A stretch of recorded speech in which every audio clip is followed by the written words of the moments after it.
Good morning to all of you. आपण एएनएचच्या आता शेवटच्या भागाकडे आलेलो आहोत. अल्फा ब्लॉकर्स टॉपिक आपला बाकी आहे आणि ग्लाउकोमा. तर कालच्या ऑफलाईन लेक्चरला काही अल्फा ब्लॉकर्सचा पार्ट आपण डिस्कस केला होता. तो पार्ट मी आजच्या लेक्चरला पण परत रिवाइज करणार आहे आणि ऍक्च्युअल ड्रग्स आज आपण पाहणार आहोत, त्यांचे युजेस पाहणार आहोत. तर एक्झामच्या दृष्टीने जर विचार करायचा झाला तर अल्फा ब्लॉकर्स हा टॉपिक हा शॉर्ट नोटच्या दृष्टीने महत्वाचा आहे, लॉंग क्वेश्चनच्या दृष्टीने महत्वाचा नाही. एक तर 4 मार्काचे क्वेश्चन त्यावर येऊ शकतो, युजेस ऑफ अल्फा ब्लॉकर, किंवा 2 मार्काचे क्वेश्चन आहे वाय टाईप क्वेश्चन. त्यामध्ये how alpha blockers are effective in pheochromocytoma, how alpha blockers are useful in benign hyperplasia of prostate. ते आपण 2 मार्कच्या दृष्टीने जे क्वेश्चन विचारले जाऊ शकतात ते पण पाहणार आहोत. तर ओव्हरऑल शॉर्ट नोटच्या दृष्टीने हा टॉपिक प्रिपेअर करणं गरजेचं आहे. आता याच्यामध्ये मी वर्ड फॉर्मॅट मधल्या नोट्स पण तुम्हाला दिल्यात. तर पीपीटी पेक्षा वर्ड फॉर्मॅट मधल्या नोट्स मध्ये थोडे डिटेल असू शकतं. तर वर्ड फॉर्मॅट मधल्या ज्या नोट्स आहेत, पीडीएफ दिलेल्या वर्ड फॉर्मॅट मधल्या, तेही तुम्ही एकदा बघून घ्यावं. ओके. आता आपण पाहिलेलं आहे की अल्फा ब्लॉकर्स म्हणजे काय. These are the drugs which block adrenergic actions mediated through alpha receptor. So these are the drugs which blocks alpha receptor. Alpha blockers block alpha receptor, and this drug prevents action of adrenergic neurotransmitter mediated through alpha receptor. आणि we have discussed there are two types of alpha receptor, alpha 1 and alpha 2. And also in yesterday's lecture we have discussed what happen if these receptors are activated by adrenergic neurotransmitter like adrenaline, noradrenaline. So alpha ब्लॉकरचे action पाहण्याआधी alpha receptor activate झालेल्या नंतर add- काय actions हे ऍड्रेनर्जिक neurotransmitter करू शकतात ते आपण पाहणार आहोत.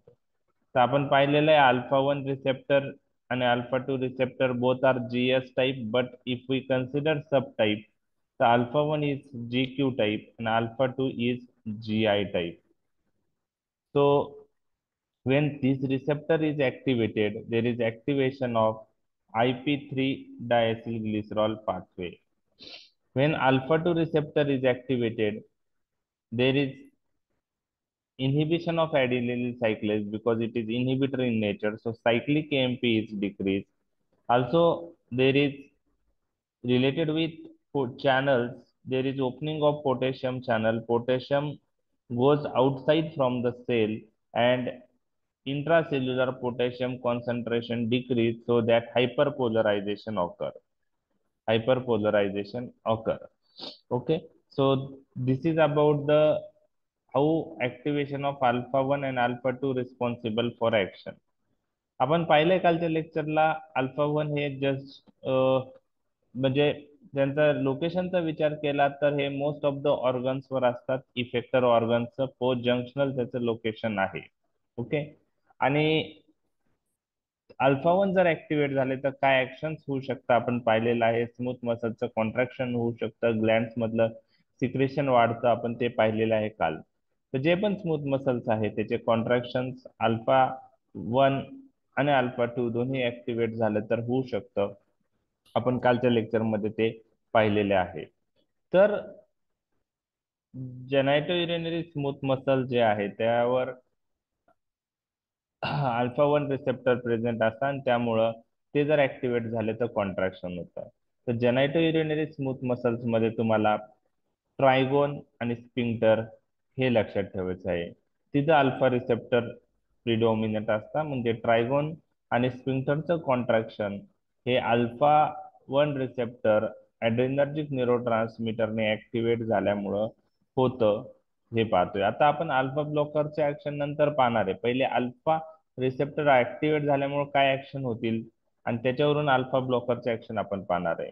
Gland secretion from most Gland is increased. Heart On heart, beta 1 receptor predominant, but some amount of alpha 1 receptor also present, and activation of this alpha 1 may responsible for arrhythmia. On liver, again beta receptor, beta 2 type of receptor predominant, and we have discussed adrenaline is released in hypoglycemia, and by acting on beta 2 receptor, it recover the patient from hypoglycemia. Adrenaline on liver also act on alpha 1 receptor and responsible for glycogenolysis, means breakdown of glycogen to glucose. So there is improvement in hypoglycemia, but predominant action is through beta 2 receptor. So we should remember predominant action. Okay. आता exception काल मी तुमच्याशी discuss केलेलं आहे की smooth मसलचं contraction alpha receptor activate झालं तर होतं. Exception is GIT smooth muscle. Both beta 2 and alpha 1 receptor activation on GIT smooth muscle result in relaxation. So this is the exception or paradoxical effect of alpha 1 receptor activation. बाकी ठिकाणी smooth muscle contraction होतं, पण GIT smooth muscle relaxation होतं. का होतं त्याविषयी exact clear reason माहित नाही. ओके.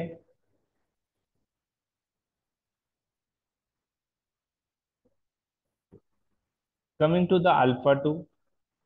अल्फा 2 चे लोकेशन्स कुठं आहेत?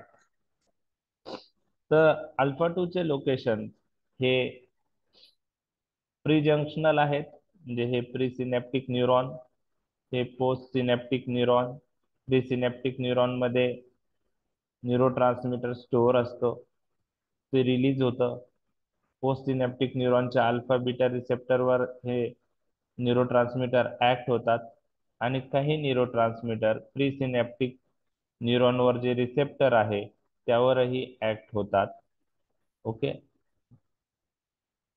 तर अल्फा 2 आणि बीटा 2 रिसेप्टर प्री सिनॅप्टिक न्यूरॉनवर आहे. तर बीटा रिसेप्टर आणि समजा ते आता अल्फा 2 वर आपण कॉन्सन्ट्रेट करू. जर अल्फा 2 रिसेप्टर ऍक्टिव्हेट झाले तर अल्फा 2 इज इनहिबिटरी नेचर, त्यामुळं न्यूरोट्रान्समीटरचं रिलीज हे अल्फा 2 ऍक्टिव्हेट झाले तर कमी होतं, हे तुम्हाला लक्षात ठेवायचं आहे. Okay. Inhibition of the transmitter release. आता पोस्ट जंक्शनल कोणत्या ऑर्गन्सशी रिलेटेड हे अल्फा 2 रिसेप्टर आहे? ओके. तर तुम्हाला B2P2 लक्षात ठेवायचं आहे. B2 म्हणजे ब्रेन आणि एक्स्ट्रा जंक्शनल मधलं ब्लड वेसल. P2 म्हणजे पॅनक्रियास आणि प्लेटलेट्स. तर post junctional alpha 2 receptor brain and pancreatic beta सेलवर असतात, आणि एक्स्ट्रा जंक्शनल मध्ये ते ब्लड वेसल आणि प्लेटलेट्स वर असतात. तर ह्या 4 ऑर्गनवरचे ऍक्शन्स आपण पाहणार आहेत. ब्रेनवर अल्फा 2 रिसेप्टर ऍक्टिव्हेट झाले तर काय ऍक्शन होते तुम्ही मला सांगा.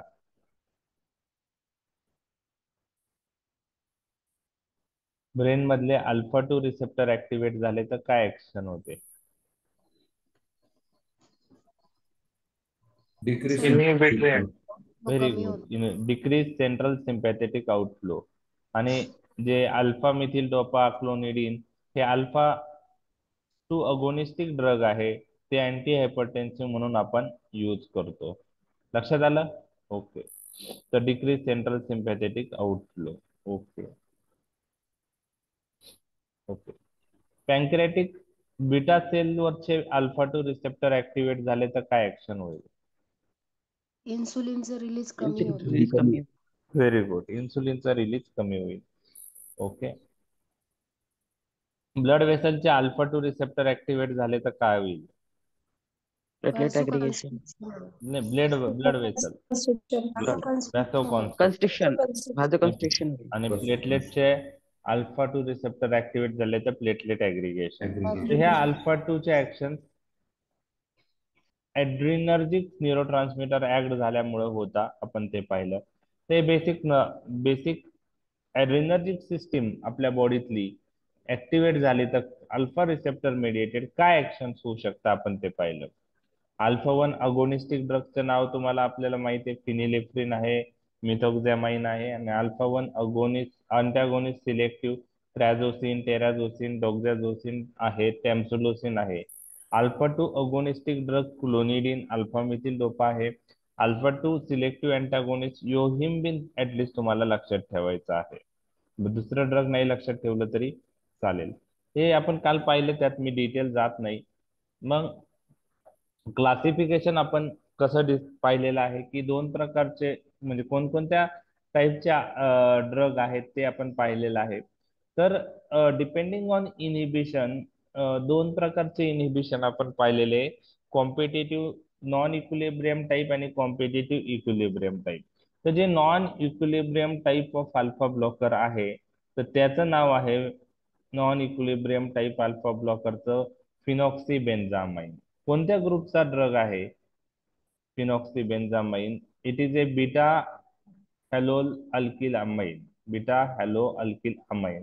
आता हे नाव लक्षात ठेवायला अवघड आहे, नाही लक्षात ठेवलं तरी non equilibrium type alpha blocker phenoxybenzamine लिहिलं तरी पण सफिशियंट आहे.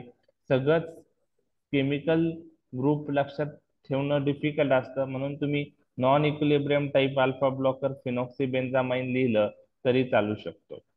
आणि दुसरा जो ग्रुप आहे इक्विलिब्रियम टाईप अल्फा ब्लॉकर, ते मध्ये कोणकोणते ड्रग्ज येतात? तर non equilibrium type alpha blocker जे आहे ते इरिव्हर्सिबल ब्लॉकर असतात, त्यामुळे त्यांची ड्युरेशन ऑफ ऍक्शन जास्त असते.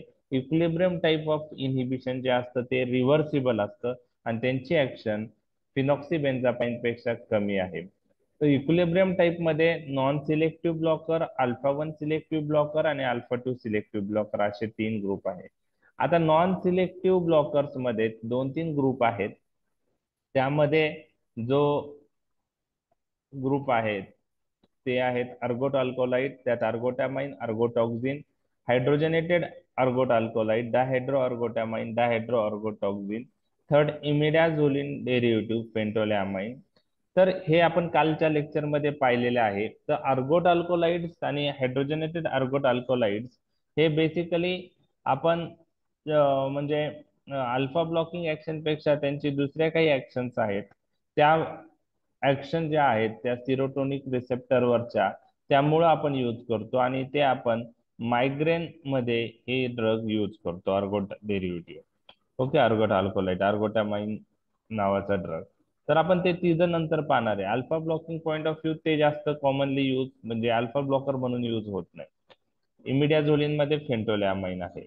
Okay, alpha one selective blocker prazosin, terazosin, doxazosin, alfuzosin आणि टॅम्सुलोसिन हे ड्रग आहे. ओके, तर इथले जे स्पेलिंग आहेत ते थोडे लिहिताना स्पेलिंग मिस्टेक झालेली आहे. तर प्रॅझोसिन, टेराझोसिन, डोक्झॅझोसिन, अल्फुझोसिन आणि टॅम्सुलोसिन हे ड्रग आहेत. ओके, त्यानंतर सिलेक्टिव्ह अल्फा टू ब्लॉकरचे एक्झाम्पल आहे योहिम्बिन. तर हे क्लासिफिकेशन आपण कालच्या लेक्चर मध्ये बघितलेलं आहे. लक्षात आलंय तुमच्या क्लासिफिकेशन?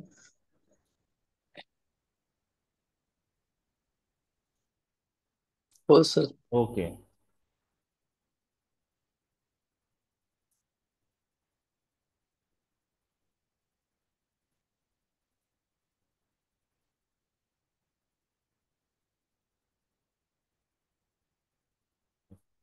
आता अल्फा ब्लॉकरच्या ऍक्शन्स काय आहे ते आपण पाहणार आहोत. अल्फा ब्लॉकरच्या ओव्हरऑल ऍक्शन्स ब्रीफ मध्ये आपण डिस्कस करणार आहे. ओके,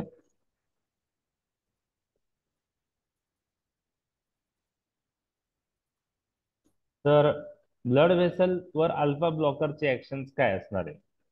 तर alpha one alpha two receptor जर ऍक्टिव्हेट झाले अगोनिस्टिक सबस्टन्सनी तर व्हॅसो कॉन्स्ट्रिक्शन होतं. मग जर आपण अल्फा ब्लॉकर दिले तर व्हॅसो डायलेटेशन होणार आहे. बरोबर आहे, व्हॅसो डायलेटेशन होणार आहे. आता याच्यामध्ये आर्टरीजचं पण डायलेटेशन होतं, व्हेनचं पण डायलेटेशन होतं. म्हणजे अल्फा ब्लॉकर्स काय आहेत? आर्टेरिओ व्हेनो डायलेटर. अल्फा ब्लॉकर्स काय आहे? आर्टेरिओ वेनो डायलेटर. आता ज्यावेळेस ब्लड प्रेशर कमी होतं, ओके, व्हॅसोडायलेटेशन मुळे, त्यावेळेस सिग्नल्स हे ब्रेनकडे जातात.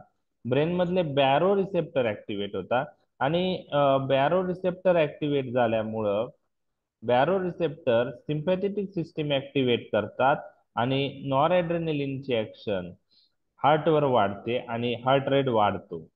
त्याला आपण रिफ्लेक्स टॅकिकार्डिया म्हणतो. म्हणजे ज्या पेशंटला हायपोटेन्शन झालेलं असतं त्या पेशंटला पहा टॅकिकार्डिया होतं. तर हे रिफ्लेक्स टॅकिकार्डिया का होतं, त्याचं रिझन्स आहे due to activation of baroreceptor in the brain. म्हणजे बॅरो रिसेप्टरचा रोल काय आहे ते फिजिओलॉजीमध्ये डिटेलमध्ये तुम्हाला येईल. आता आपण ब्रीफ मध्ये तो डिस्कस करत आहोत. ओके. तर ब्लड व्हेसलचं डायलेटेशन होतं, आर्टेरिओ व्हेनो डायलेटेशन आहे. आर्टेरिओ डायलेटेशन झाल्यामुळे टोटल पेरिफेरल रेजिस्टन्स कमी होतो.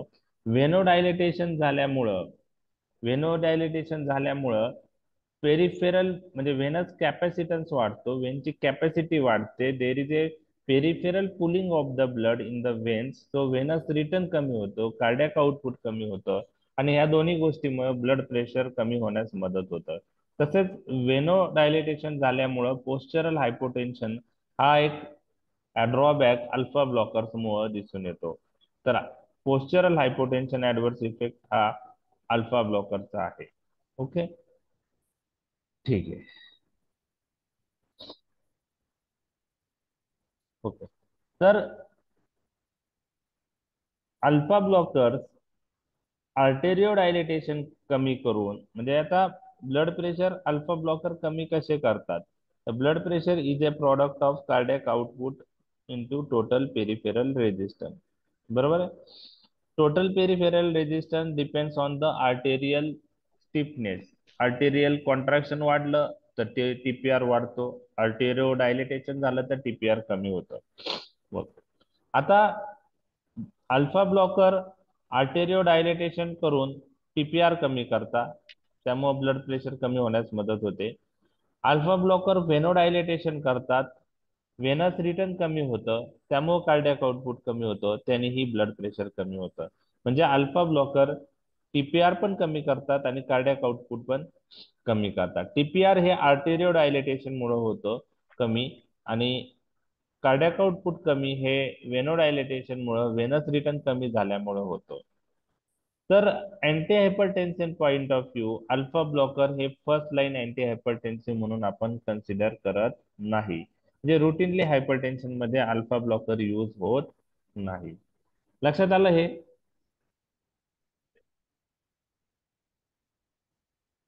लक्षात आलं? Yes, sir. ओके. आता पोस्चरल हायपोटेन्शन मुळे काय होऊ शकतं, डिझीनेस, सिंकोप, पेशंट जर जास्त वेळ राहिला उभा तर पोस्चरल हायपोटेन्शन, म्हणजे it is related with posture ना, तर पोस्चरल हायपोटेन्शन हा ऍडव्हर्स इफेक्ट व्हेनोडायलेटेशन मुळे होतो. आणि हे पेशंट जर लॉंग स्टँडिंग राहिले तर तो पोस्चरल हायपोटेन्शन जास्त सिग्निफिकंटली दिसून येतो आणि पेशंटला डिझीनेस किंवा सिंकोप येऊ शकतो, म्हणजे चक्कर येऊ शकते. तर ते तुम्हाला लक्षात ठेवायचं आहे. ओके. त्यानंतर अल्फा रिसेप्टर ब्लॉक झाल्यामुळं व्हॅसोडायलेटेशन होतं. तर जे म्युकोजल ब्लड वेसल्स आहेत, mucosal blood vessels supplying to the nose, त्या म्युकोजल ब्लड वेसलचं डायलेटेशन झाल्यामुळं नोज मधले जे म्युकोजल ब्लड वेसल आहेत त्यामध्ये ब्लड अक्युमुलेट होऊन कंजेशन होऊ शकतो, नेझल स्टिफिनेस होऊ शकतं. ओके, नेझल स्टफिनेस होऊ शकतो. ओके. सो नेझल स्टफिनेस आणि congestion seen due to blockage of alpha receptor in the mucosal blood vessels of nose. आपण पाहिलंय अल्फा अगोनिस्टिक ड्रग फिनिलेफ्रिन मिड्रेसिस करतं, त्यामुळे अल्फा ब्लॉकर यूज केल्यामुळं मिओसिस होऊ शकतं. Related with benign hypertrophy of prostate याच्यामध्ये आपण पाहिलं की ह्या पेशंट मधलं जे symptomatic improvement point of view alpha ब्लॉकरचा रोल आहे. अल्फा ब्लॉकर युरिन फ्लो वाढवतात. कसं वाढवतात युरिन फ्लो अल्फा ब्लॉकर्स, तर त्यांची दोन ठिकाणी ऍक्शन आहे. एक, युरिनरी ब्लॅडर स्फिंक्टर जे आहे, स्फिंक्टर आणि ट्रायगोन इथं ऍक्शन आहे, आणि त्याचप्रमाणे दुसरी ऍक्शन जी इथं प्रोस्टेट असतं, त्या प्रोस्टॅटिक स्मूथ मसल्स वर आहे. आणि by blocking alpha receptor at this site, these drugs responsible for relaxation of the sphincter, relaxation of the trigone, and to decrease tone of prostatic smooth muscle. And that's why in the patient of benign hypertrophy of prostate, urine flow is increased. परंतु हे drug BHP मध्ये सिम्पटमॅटिक improvement साठी वापरले जातात. Urine outflow वाढतं, परंतु जी size of the prostate आहे ती कमी होत नाही. तर साईज ऑफ द प्रोस्टेटची ग्रो जी आहे ती वाढू नये म्हणून आपण ह्या ड्रग बरोबर 5-अल्फा रिडक्टेज इन्हिबिटर यूज करतो, आणि त्याचं नाव आहे फिनास्टेराइड किंवा ब्युटास्टेराइड, हे ड्रगचे नाव आहे. तर ऍटलिस्ट फिनास्टेराइड नावाचं ड्रग तुम्हाला लक्षात ठेवायचं आहे. ओके, फिनास्टेराइड अजून एका ड्रगच्या कॉम्बिनेशन मध्ये यूज करतात, ड्रग बरोबर कॉम्बिनेशन मध्ये यूज करतात मिनॉक्सिडिल. तर कुठं यूज होतं हे फिनास्टेराइड मिनॉक्सिडिल कॉम्बिनेशन टॉपिकली? स्काल्पला. यस, ॲलोपेशियासाठी. ओके, तर हे फिनास्टेराइड 5-अल्फा रिडक्टेज इन्हिबिटर आहे. तर ते प्रोस्टेटची साईज कमी करण्यास किंवा प्रोस्टेटची साईज वाढवू नये म्हणून पण उपयुक्त आहे. ओके, आता अल्फा रिसेप्टरचा रोल आपण इजॅक्युलेशन पॉइंट ऑफ व्ह्यू पाहिलेला आहे, की जे कॉन्ट्रॅक्शन आहे वॉस डिफरन्सचं आणि रिलेटेड ऑर्गन्स, ओके, समायनल वेसिकल्स असतील, त्याच्यामुळं इजॅक्युलेशन होण्यास मदत होते. जर अल्फा ब्लॉकर्स यूज केले तर इजॅक्युलेशन इनहिबिट होऊ शकतं, आणि this may manifest as importance. तर inhibition of ejaculation, this is one of the action of alpha blocker. Okay.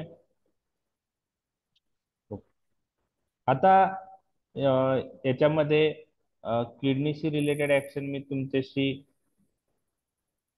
Discuss करायची राहिली, आणि इंटेस्टाईन.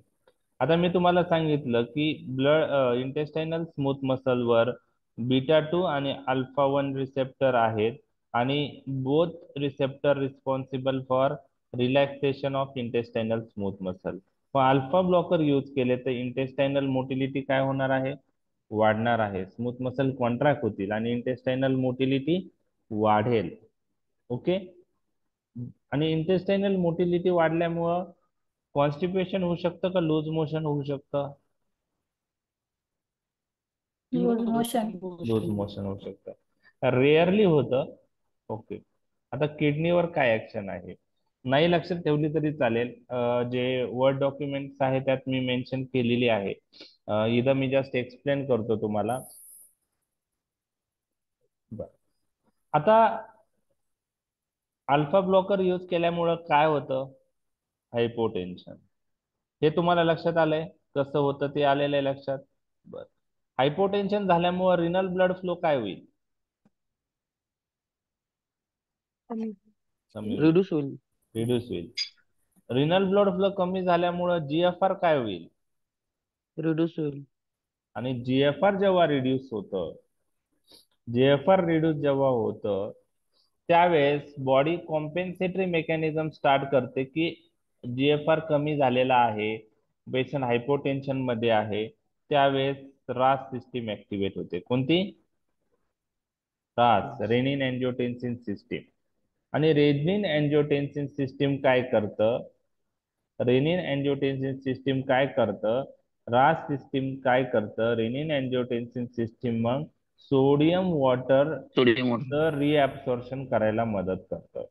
मग सोडियम रिटेन्शन होऊ शकतं आणि ब्लड व्हॉल्यूम पण वाढू शकतं. ब्लड व्हॉल्यूम वाढू शकतं. लक्षात आलं? लक्षात आलं?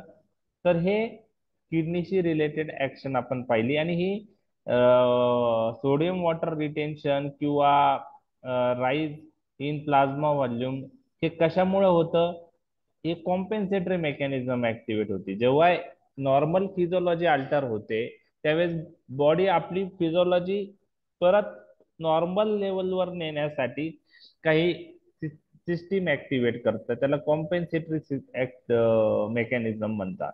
म्हणजे जेव्हा ब्लड प्रेशर कमी होतं, जेएफआर कमी होतो, त्यावेळेस किडनी मधून जर म्हणजे जीएफआर कमी झाला तर किडनी काय करते की रेनिन रिलीज करते, आणि ते अँजिओटेन्सिन 1, 2 बनवून सोडियम वॉटर रिटेन्शन करतात, आणि त्याच्यामुळं प्लाझ्मा व्हॉल्यूम वाढू शकतं. तर हे आता एक्झाम पॉइंट ऑफ व्ह्यू त्याचा काही लक्षात ठेवण्यासाठी महत्वाचा पॉइंट नाहीये, नाही लक्षात ठेवलं तरी चालेल. ओके, तुमच्याकडून ते म्हणजे अल्फा ब्लॉकरच्या ऍक्शन मध्ये एक्सपेक्टेड नाहीये. लक्षात आलं? इथपर्यंत पाठ आपण कालच्या लेक्चर मध्ये पाहिला होता, आज आपण परत कव्हर केलेला आहे. एक मिनिट. पोस्चरल हायपोटेन्शन सांगा ना एकदा परत. पोस्चरल हायपोटेन्शन काय असतं की जेव्हा व्हेनोडायलेटेशन करणारे ड्रग जे आहे ना जास्त, ते पोस्चरल हायपोटेन्शन करतात. व्हेनोडायलेटेशन झाल्यामुळं काय होतं की पेरिफेरल पुलिंग ब्लड जे आहे, व्हेनोडायलेटेशन झाल्यामुळं व्हेनस कॅपॅसिटन्स इन्क्रीज होतो, वेन मध्ये ब्लड जास्त राहतं. आता वेन्स मध्ये ब्लड राहिल्यामुळं पेरिफेरल वेन्स मध्ये त्याला आपण peripheral pulling of the blood म्हणतो. तर व्हेनस रिटर्न काय होईल त्याच्यामुळं? जर डिक्रीज होईल. व्हेनोडायलेटेशन झालं, बरोबर आहे, काय काय डिक्रीज डिक्रीज होईल. व्हेनस रिटर्न डिक्रीज होईल, म्हणजे वेन्स कडून हार्टला येणारा ब्लड काय होईल? कमी होईल, आणि त्याच्यामुळे कार्डियाक आउटपुट काय होईल? डिक्रीज होईल. कमी होईल. तर अशा लोकांमध्ये जर ते लोक, जर आपण अल्फा ब्लॉकर दिले आणि ते पेशंट जास्त वेळ उभे राहिले, बरोबर आहे, त्या लोकांमध्ये ही ऍक्शन जास्त दिसून येते. व्हेनोडायलेटेशन मुळे व्हेनस रिटर्न कमी होऊन कार्डियाक आउटपुट कमी होणं, आणि त्याच्यामुळे बीपी कमी होतो. त्याला आपण पोस्चरल हायपोटेन्शन म्हणतो. म्हणजे लॉंग स्टँडिंग असल्यामुळं ते ऍडव्हर्स इफेक्ट जास्त प्रमाणात दिसून येतो. इट इज, त्यामुळे त्याला पोस्चरल नाव दिले, बरोबर आहे. आणि त्याची मेकॅनिझम मी तुमच्याशी डिस्कस केली की व्हेनोडायलेटेशन. आलंय लक्षात पोस्चरल हायपोटेन्शन? हो सर, आले. थँक्यू. त्यामुळे काय करतात, समजा आता प्रायझोसिन बरोबर तो ऍडव्हर्स इफेक्ट जास्त आहे, बरोबर आहे, सिग्निफिकंट, त्याला आपण फर्स्ट डोस इफेक्ट पण म्हणतो, तर आपण नंतर पाहणारच आहे. मग प्रायझोसिन देताना काळजी काय घ्यायची? तो लो डोस मध्ये चालू करायचा जर यूज करायचा असेल तर, आणि बेड टाइम मधला चालू करायचा. बेड टाइमला चालू केला म्हणजे पेशंट 99% झोपलेलाच राहणार आहे रात्री, बरोबर आहे ना. दिवसा चालू करण्यापेक्षा बेड टाइमला रात्री चालू करायचा, मग ग्रॅज्युअली डोस वाढवायचा आणि फ्रिक्वेन्सी ऑफ ऍडमिनिस्ट्रेशन वाढवायची, कारण कालांतराने त्याला टॉलरन्स डेव्हलप होतं. तर ते नंतर येणारच आहे, आपण पाहूया. ठीक आहे. Okay. आता इंडिव्हिज्युअल ड्रग्स तुम्हाला कोणीही विचारणार नाही, फक्त एमसीक्यू पॉइंट ऑफ व्ह्यू तुम्हाला माहित पाहिजे, म्हणून आपण हे इंडिव्हिज्युअल ड्रग पाहत आहोत, बरोबर आहे. आता फिनॉक्सिबेन्झामाइन याच्याविषयी काय एमसीक्यू तुमच्या लक्षात पाहिजे? कोणत्या टाईपचं इनिबिशन आहे ते? Irreversible non equilibrium. Non equilibrium type. हे इथं अँटागोनिस्ट, जिथं अगोनिस्ट बाइंड होतो तिथंच बाइंड होतो, म्हणजे तिथं कॉम्पिटिशन आहे अगोनिस्ट बरोबर, पण कोणत्या बॉन्डने बॉन्ड बाइंड होतो? कोव्हॅलेंट. Covalent bond. त्यामुळे हा नॉन इक्विलिब्रियम टाईप आहे आणि हा इरिव्हर्सिबल आहे. ह्या तिन्ही गोष्टी तुम्ही जर जनरल फार्मॅकचं तुमचे कन्सेप्ट क्लिअर असेल तर पाठ करायची गरज आहे का? नाही. तुम्हाला माहिती आहे, ते जनरल फार्मॅक ज्यांचं झालं त्यांना ह्या तिन्ही गोष्टी माहित आहे की covalent, competitive, non equilibrium type inhibition काय आहे आणि ते इरिव्हर्सिबल कसं आहे, बरोबर आहे. बर, आता फिनॉक्सिबेन्झामाइनच्या विषयी लक्षात घ्या. ऑनसेट ऑफ ऍक्शन स्लो आहे आणि ड्युरेशन ऑफ ऍक्शन लॉंग आहे. ऑनसेट ऑफ ऍक्शन काय आहे? सॉरी, स्लो आहे. स्लो.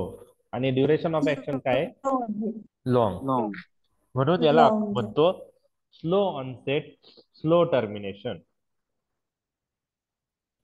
ओके, पुढे यूज होतो हा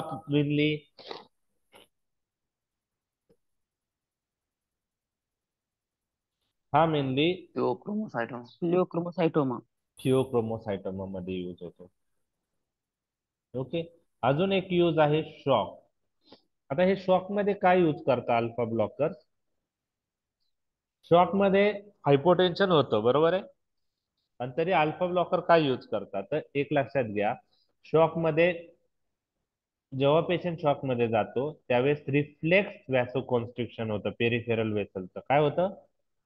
रिफ्लेक्स व्हॅसोकॉन्स्ट्रिक्शन. आणि पेरिफेरल ब्लड वेसलवर कोणते रिसेप्टर प्रिडॉमिनंट आहेत? अल्फा. अल्फा. मग आपण अल्फा ब्लॉकर यूज केले तर काय होईल? व्हॅसो डायलिटेशन. म्हणून ते शॉक मध्ये जे रिफ्लेक्स व्हॅसोकॉन्स्ट्रिक्शन झालेलं असतं त्यामुळे जर कोणत्या साईटचं ब्लड फ्लो अफेक्ट होत असेल तर आपण शॉक मध्ये हे यूज करतो ड्रग, पण अलॉंग विथ आपल्याला अदर ड्रग्स यूज करावं लागतात, आय व्ही फ्लुइड. ओके, ते पण आपल्याला यूज करणं गरजेचं आहे. बर, आता ऍडव्हर्स इफेक्ट सांगा तुम्ही, मला सांगा काय असू शकता? Postural hypotension. Okay, postural hypotension correct. अजून? इम्पोर्टन्स. Impotence, very good. परत बिनाइन मध्ये बेनिफिशियल असेल ते. बरं, अजून हार्टशी रिलेटेड? Reflex tachycardia. टॅकिकार्डिया. नोजची रिलेटेड? नेझल नेझल कंजेशन किंवा Congestion. स्टफीनेस सांगू Stuffiness. शकतो, बरोबर आहे. इनहिबिशन ऑफ इजॅक्युलेशन इम्पोर्टन्स सांगितलंय. म्हणजे तुम्हाला फार्मॅकोलॉजिकल ऍक्शन माहित असेल तर ऍडव्हर्स इफेक्ट लक्षात येतात, बरोबर आहे, पाठ करायची गरज नाही. तर खूप सारे युजेस ऍडव्हर्स इफेक्ट आपल्याला फार्मॅकोलॉजिकल ऍक्शन वरूनच लक्षात ठेवायचा, ट्राय करायचं आहे. ओके, आता फेंटोलॅमाइन. आता याच्यामध्ये अर्गोट अल्कोलाइड्स, मी जे अर्गोट अल्कोलाइड्स आहे ते मी डिस्कस करत नाही आहे. अर्गोट अल्कोलाइड्स आपण कुठं पाहणार आहोत? मायग्रेन मध्ये, बरोबर आहे. ओके,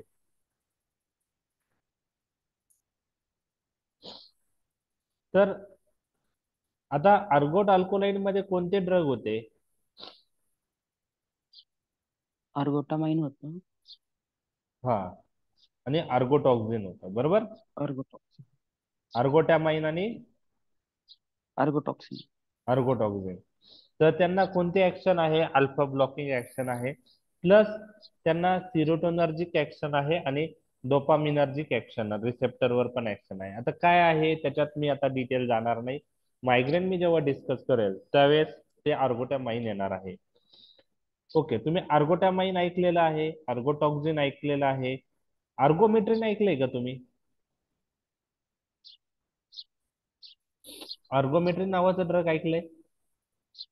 हो, ऐकलंय सर, गायनेक मध्ये वापरतो. Yes, correct. आपल्या क्लासिफिकेशन मध्ये अर्गोमेट्रिन आलं का? नाही. नाही आलं कशासाठी वापरता गायनेक मध्ये, OBGYN मध्ये? Sir. Retain the placenta after delivery. म्हणजे एका कंडिशन मध्ये आपण यूज करतो अर्गोमेट्रिन.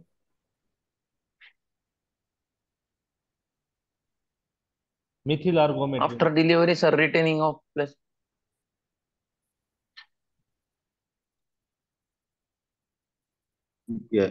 PPH ऐकलंय? पोस्टपार्टम मेमोरेज.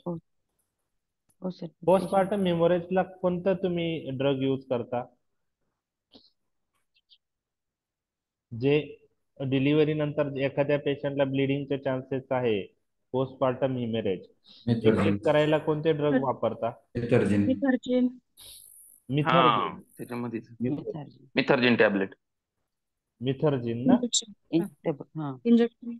ओके, तर मिथर्जिन मध्ये काय आहे? Methyl ergometrine. Methyl ergometrine.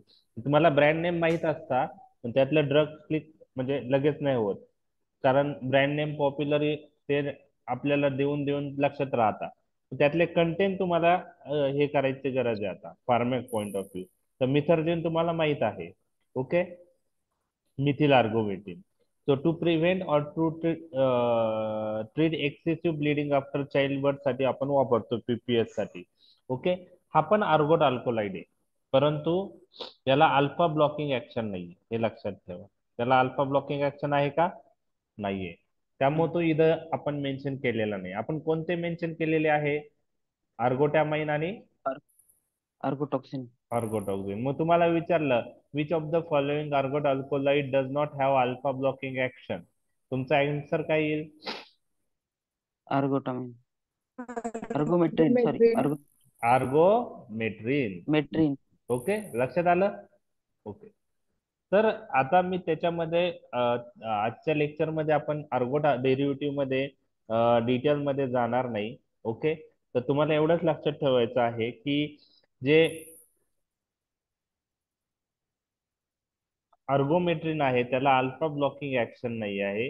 अर्गोटॅमाइन आणि अर्गोटॉक्सिनला अल्फा ब्लॉकिंग ऍक्शन आहे. आता हे अल्फा ब्लॉकर ऍक्शन असताना का जास्त यूज होत नाही? बरोबर आहे, बरोबर आहे.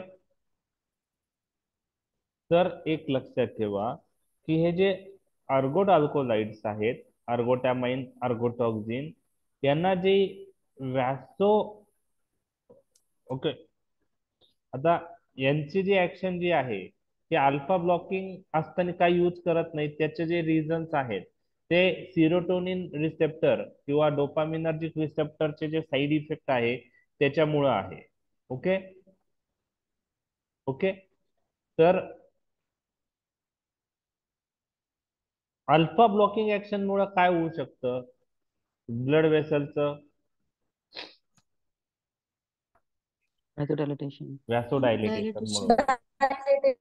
हा, आता तुम्ही जेव्हा त्रिपाठी किंवा शानबाग वाचता त्यात येईल, शानबाग मध्ये नसेल त्रिपाठीत असू शकतं की हे जे अर्गोट अल्कोलाइड आहे यांना ह्या अल्फा ब्लॉकिंग ऍक्शन मुळे व्हॅसोडायलेटेशन होतं, परंतु सिरोटोनर्जिक ऍक्शन मुळे हे ड्रग व्हॅसोकॉन्स्ट्रिक्शन करतात. काय करतात? व्हॅसोकन्स्ट्रिक्शन. ही ऍक्शन कशामुळे आहे? सेरोटॉन. सेरोटोनिन. सिरोटोनिन रिसेप्टर आहे, 5-HT रिसेप्टर म्हणतो आपण. सिरोटोनिनला दुसरं नाव आहे 5 हायड्रॉक्सी ट्रिप्टामाइन किंवा 5-HT आपण म्हणू शकतो. तर 5-HT ऐकला असेल तुम्ही. ओके, तर 5-HT रिसेप्टर वर ऍक्शन असल्यामुळं हे अर्गोट अल्कोलाइड्स काय करतात? व्हॅसो कॉन्स्ट्रिक्शन. अल्फा ब्लॉकिंग मुळे काय होतं? व्हॅसो डायलेटेशन. तर याच्यामध्ये हे व्हॅसो कॉन्स्ट्रिक्शन ऍक्शन प्रॉमिनंट आहे व्हॅसो डायलेटेशन पेक्षा. त्यामुळे जे अर्गोट अल्कोलाइड आहे, अर्गोटॅमाइन, अर्गोमेट्रिन, हे यूज केल्यामुळं पेरिफेरल व्हॅस्क्युलर इनसफिशियन्सी होऊ शकते आणि गँग्रीन ऑफ द टोज आणि फिंगर्स होऊ शकतो. जनरली जे आता अर्गोट अल्कोलाइड हे प्लॅन्ट डिराइव्ड ड्रग आहेत, बरोबर? अर्गोट प्लॅन्ट पासून डिराइव्ड होता. एखाद्या माणसाने जर ते अर्गोट प्लॅन्ट जास्त कंझ्युम केलं, बरोबर आहे, ऍक्सिडेंटली म्हणा किंवा काही कारणास्तव, तर पेशंटला अर्गोट अल्कोलाइडची ऍक्शन खूप जास्त येणार. आणि याच्यामध्ये तुम्हाला मी सांगितलं व्हॅसो कॉन्स्ट्रिक्शन ऍक्शन प्रॉमिनंट आहे की vaso dilatation? Vasoconstriction. Vaso constriction. Vaso dilatation alpha blocker मुळे होणार आहे, पण सिरोटोनिन रिसेप्टर वरच्या ऍक्शन मुळे व्हॅसो कॉन्स्ट्रिक्शन होतं आणि ती प्रॉमिनंट जास्त आहे. त्याच्यामुळं लॉंग स्टँडिंग व्हॅसो कॉन्स्ट्रिक्शन मुळे, व्हॅस्क्युलर इन्सफिशियन्सी मुळे गँग्रीन ऑफ द टोज आणि फिंगर होऊ शकतं. लक्षात आलं? लक्षात आलं? हो सर. हो सर. तर आता मी त्यामध्ये डिटेल मध्ये जात नाही. आता फेंटोलॅमाइन ड्रग आपण पाहूया. आता मला तुम्ही सांगा फिनॉक्सीबेन्झामाइनशी कंपेअर केलं तर फेंटोलॅमाइन ड्रग कसं इनहिबिट करतं अल्फा ब्लॉकर? हे तर हा पण कॉम्पिटेटिव्ह ब्लॉकर आहे. पण कोणत्या टाईपचा आहे? Equilibrium type. Equilibrium. म्हणजे हे फेंटोलामाइन ची अल्फा ब्लॉकिंग ऍक्शन रिव्हर्सिबल असेल का इरिव्हर्सिबल? Reversible. रिव्हर्सिबल. रिव्हर्सिबल. पण ड्युरेशन ऑफ ऍक्शन फिनॉक्सीबेन्झामाइन पेक्षा जास्त असेल का कमी असेल? कमी असेल. कमी असेल. कमी असेल. फिनॉक्सीबेन्झामाइनला आपण म्हणलो होतो slow onset slow termination. Phentolamine fast onset fast termination. म्हणजे फेंटोलामाइनची ऑनसेट ऑफ ऍक्शन क्विक आहे आणि टर्मिनेशन पण फास्ट आहे, त्यामुळे फास्ट ऑनसेट फास्ट टर्मिनेशन. बरोबर आहे. आणि फेंटोलामाइन हा नॉन सिलेक्टिव्ह ब्लॉकर आहे, म्हणजे कोणते रिसेप्टर ब्लॉक करेल तो? अल्फा 1 ऍज वेल ऍज अल्फा 2. अल्फा 2. मग फेंटोलामाइनचा यूज कुठं होतो? एक, डायग्नोसिस अँड इंट्राऑपरेटिव्ह मॅनेजमेंट ऑफ फिओक्रोमोसाइटोमा. आता जे इनऑपरेबल म्हणजे फिओक्रोमोसाइटोमा म्हणजे काय हे तुमच्या लक्षात आलंय? आपण 2-3 वेळा हा पार्ट बघितलाय. फिओक्रोमोसाइटोमा आलंय लक्षात तुमच्या? काय आहे? ऍड्रिनल ग्लॅन्ड ट्यूमर आहे. ऍड्रिनल ग्लॅन्ड. ऍड्रिनल ग्लॅन्ड मध्ये ऍड्रिनल कॉर्टेक्स का adrenal medulla? Cortex. Adrenal medulla. Adrenal medulla. Medulla. Medulla. Adrenal cortex मध्ये ग्लुकोकॉर्टिकॉइड मिनरलोकॉर्टिकॉइड सेक्स हार्मोन बनतात. ऍड्रिनल मेडुला पासून ऍड्रिनलिन रिलीज होतं. तर ऍड्रिनल मेडुला ट्यूमर आहे तो, आणि काय रिलीज करतो तो? ऍड्रिनलिन. आणि ऍड्रिनल. त्यामुळं ब्लड प्रेशर सडनली वाढतं.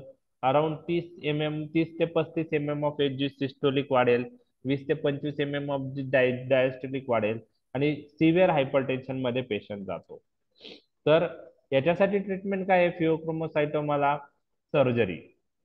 पण काही पेशंट मध्ये सर्जरी पॉसिबल नसेल तर आपण काय करतो? अल्फा ब्लॉकर यूज करतो, फिनॉक्सीबेन्झामाइन. कोणता यूज करतो? फिनॉक्सीबेन्झामिन. कारण तो लॉंग ऍक्टिंग आहे. आपल्याला लॉंग ऍक्टिंग ड्रगची गरज आहे, कारण जास्त दिवस म्हणजे एकदा दिले का जास्त ऍक्शन राहील त्याची, म्हणजे फ्रिक्वेन्सी ऑफ ऍडमिनिस्ट्रेशन कमी राहतं. आता ज्यांना आपण सर्जरी करतो, बरोबर आहे, ड्युरिंग सर्जरी काय होतं ते एक सांगणार आहे. तर फेंटोलॅमाइन आपण डायग्नोसिस साठी यूज करू शकतो. पण आता आपण डायग्नोसिस पॉइंट ऑफ व्ह्यू म्हणजे डायग्नोसिस पॉइंट ऑफ व्ह्यू बाकी मेथड्स पण आहेत, त्यामुळं क्लिनिकल प्रॅक्टिस मध्ये डायग्नोसिस साठी इतकं जास्त आपण हे ड्रग म्हणजे काय म्हणता येईल की ड्रग देऊन डायग्नोसिस आपण फाइंड आउट करायच्या फंदात पडत नाही. आता डायग्नोसिस पॉइंट ऑफ व्ह्यू कसं आपण म्हणू शकतो? जर फेंटोलॅमाइन दिलं, एखाद्या पेशंट आहे त्याच्यात सिव्हिअर हायपरटेन्शन आहे, आणि फेंटोलॅमाइन दिल्यानंतर जर बीपी फेंटोलॅमाइन दिल्यानंतर 20 ते 25 mm of H G systolic किंवा डायस्टोलिक कमी झाला, तर आपण काय म्हणू शकतो की त्या पेशंटला फिओक्रोमोसाइटोमा असण्याचे चान्सेस आहे, म्हणजे डायग्नोसिस पॉइंट ऑफ व्ह्यू. आता आपण एखाद्या पेशंटची सर्जरी करतोय फिओक्रोमोसाइटोमाची, बरोबर आहे. मग सर्जरीच्या वेळेस आपण त्या ऍड्रिनल ग्लॅन्डला हँडलिंग करणार, बरोबर. आणि हँडलिंग केल्यामुळं काय होऊ शकतं? हँडलिंग केल्यामुळं काय होऊ शकतं? त्या ऍड्रिनल मेडुला मधून ऍड्रिनलिन रिलीज वाढू शकतं का नाही? Due to handling adrenaline release वाढतं. आणि ड्युरिंग सर्जरी पण ब्लड प्रेशर शूटअप होऊ शकतं. म्हणून during operative point of view, during operation आपण अल्फा ब्लॉकर यूज करायला पाहिजे का नाही त्या पेशंट मध्ये? हो. म्हणजे during operation to prevent rise in blood pressure due to handling of the tumor, we use phentolamine intraoperatively during operation. लक्षात आलं तुमच्या? Yes sir. ओके. आता दुसरं आहे phentolamine we use to control hypertension due to clonidine withdrawal and cheese reaction. आता हे clonidine withdrawal म्हणजे काय? क्लोनिडिन विड्रॉवल म्हणजे आपण एखाद्या पेशंटला क्लोनिडिन दिल्यानंतर तो अल्फा 2 रिसेप्टरवर ऍक्ट होतो आणि सेंट्रल सिम्पॅथेटिक आउटफ्लो कमी करतो आणि ब्लड प्रेशर काय करतो? कमी करतो, बरोबर आहे. आता आपण काही दिवस क्लोनिडीन दिलं आणि सडनली स्टॉप केलं तर पेशंट क्लोनिडीन विड्रॉवल मध्ये जातो. तर क्लोनिडीन विड्रॉवलच्या पेशंट मध्ये क्लोनिडीन स्टॉप केल्यामुळं रिबाउंड हायपरटेन्शन होतं. काय होतं? Rebound hypertension. परत बीपी वाढतो. तर या पेशंटला आपण काय करू शकतो? एक तर परत क्लोनिडीन देऊ शकतो, स्टार्ट करू शकतो, किंवा आपण फेंटोलॅमाइन देतो. काय देतो? फेंटोलॅमाइन. फेंटोलॅमाइन ब्लड प्रेशर कंट्रोल करायला मदत होते. म्हणजे पहा, hypertension point of view alpha blocker first line drug नाहीये. मग हायपरटेन्शन मध्ये अल्फा ब्लॉकर कुठे यूज करतात? दोन कंडिशन मी तुमच्याशी डिस्कस करत आहे. पहिली कंडिशन मी तुमच्याशी डिस्कस केली. आपण फेंटोलॅमाइन कुठे यूज करतो? कोणत्या पेशंट मध्ये, कोणत्या विड्रॉवल मध्ये? Clonidine withdrawal. क्लोनिडीन विड्रॉवल मध्ये. क्लोनिडीन अँटी हायपरटेन्सिव्ह ड्रग आहे. तो काही दिवस दिल्यानंतर जर सडनली स्टॉप केला तर पेशंट परत हायपरटेन्शन मध्ये जातं. त्याला रिबाउंड हायपरटेन्शन म्हणतात. त्यासाठी आपण एकतर क्लोनिडीन परत स्टार्ट करू शकतो, किंवा दुसरा उपाय आहे start phentolamine. Phentolamine will control blood pressure in clonidine withdrawal patient. लक्षात आलं? लक्षात आलं? हो सर. ओके. आता चीज रिएक्शन ऐकली? चीज रिएक्शन तुम्ही? नाही. नाही. आता मी तुमच्याशी डिस्कस करतोय चीज रिएक्शन. चीज रिएक्शन म्हणजे काय ते आपण पाहूया.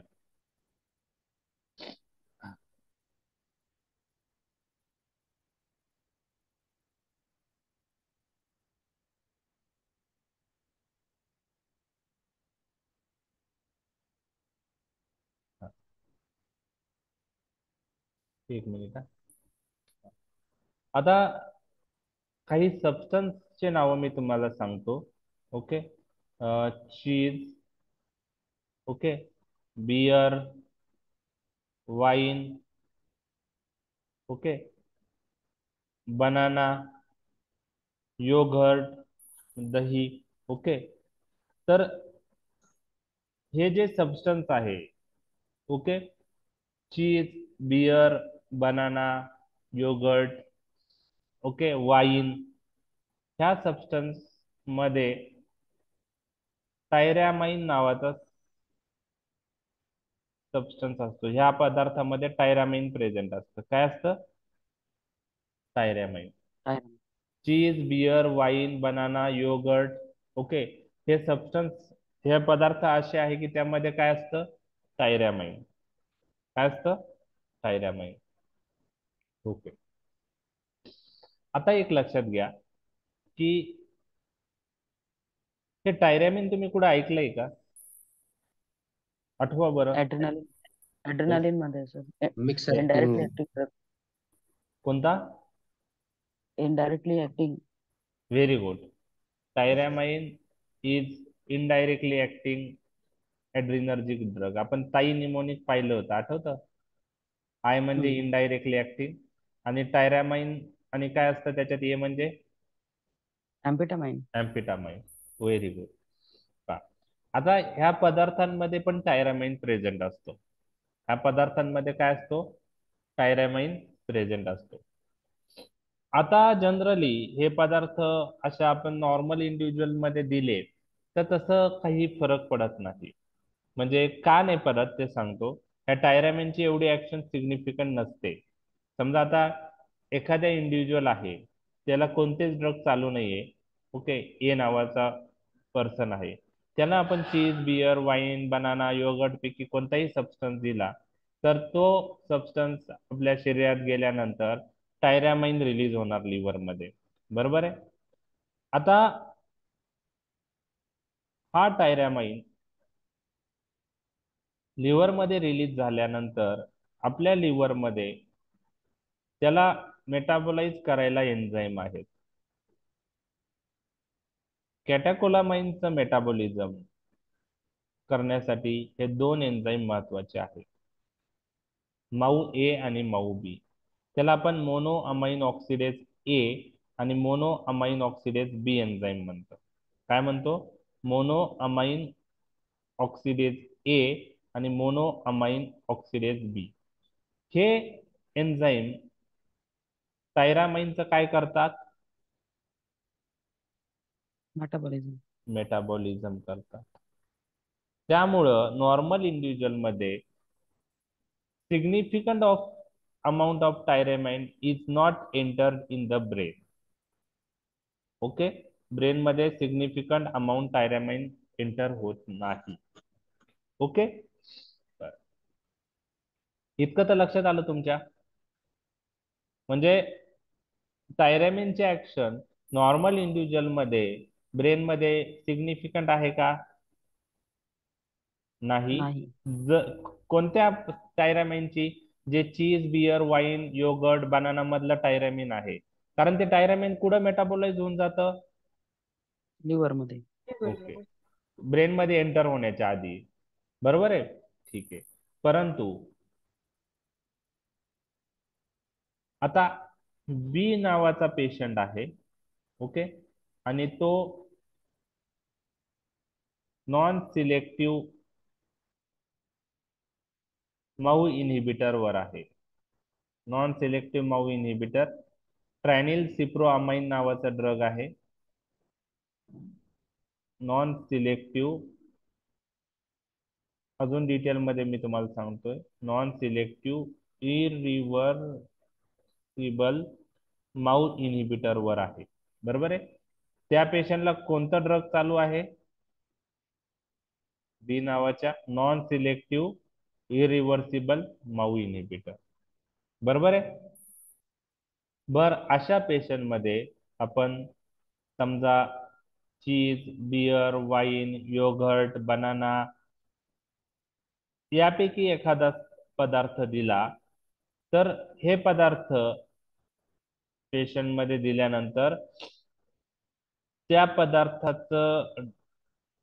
पदार्थातला जो टायरामाइन आहे तो लिव्हर मध्ये येईल आणि ऍब्सॉर्ब झाल्यानंतर, आणि हा टायरामाइन जो लिव्हर मध्ये येईल, तर हा टायरामाइन आता मेटाबोलाइज होईल का? नाही होणार. का नाही होणार मेटाबोलाइज? कारण पेशंट माऊ इनहिबिटर वर आहे. इनहिबिटर्स आहेत. इरिव्हर्सिबल नॉन सिलेक्टिव्ह माऊ इनहिबिटर वर पेशंट आहे. मग हा टायरामिन मेटाबोलाइज नाही झाला तर कुठं जाणार आहे? ब्रेन मध्ये. आणि ब्रेन मध्ये काय करेल तो, ते मी तुमच्याशी आता डिस्कस करत आहे. तर ब्रेन मध्ये गेल्यावर it is a indirectly acting sympathomimetic drug. कसे ऍक्ट होतात ते indirectly acting sympathomimetic drug? Neuron मधून ऍड्रेनालिनचा रिलीज वाढून ऍक्ट होतात. Very good. हे टायरामिन काय करतो? It is a indirectly acting adrenergic drug. ह्या टायरामाइनला अल्फा आणि बीटा रिसेप्टरवर डायरेक्ट ऍक्शन नाहीये. तो काय करतो? तो प्रीसिनेप्टिक न्यूरॉन मध्ये जाईल सबस्टन्स टायरामाइन, आणि ह्या नॉर ऍड्रेनलिनचा रिलीज वाढवेल. नॉर ऍड्रेनलिनचं काय करेल? रिलीज वाढवेल. आणि एक्सिस नॉर ऍड्रेनलिन रिलीज झाल्यावर ते पोस्ट सिनेप्टिक अल्फा आणि बीटा रिसेप्टरवर ऍक्ट होऊन पेशंट मध्ये सिव्हिअर हायपरटेन्शन होऊ शकतं. Severe hypertension. आणि याला आपण चीज रिॲक्शन नाव दिलेलं आहे. काय नाव दिलेलं आहे? चीज रिॲक्शन. चीज रिॲक्शन मध्ये सिव्हिअर हायपरटेन्शन होतं. आणि हे कशामुळं होतं? चीज मधल्या कोणत्या सबस्टन्स मुळे होतं? टायरामॅन. टायरामाइन. सगळ्या लोकांमध्ये होतं का? नाही.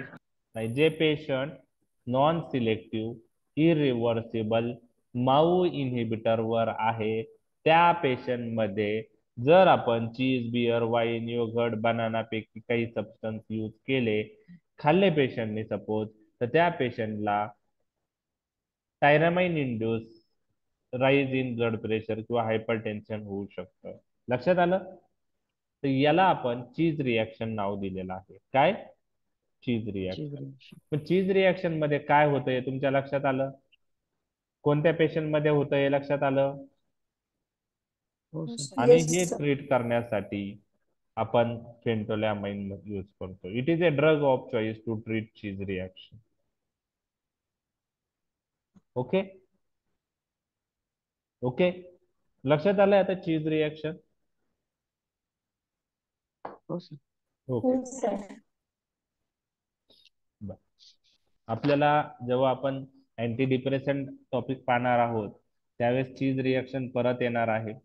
त्यासाठी तुम्हाला टायरामिन विषयी माहीत असणं गरजेचं होतं. तुम्हाला ऍड्रेनर्जिक सिस्टीम झाल्यामुळे तुम्हाला टायरामिन कसं ऍक्ट होतं ते तुम्ही पाहिलेलं आहे. ओके, तर ओके, आता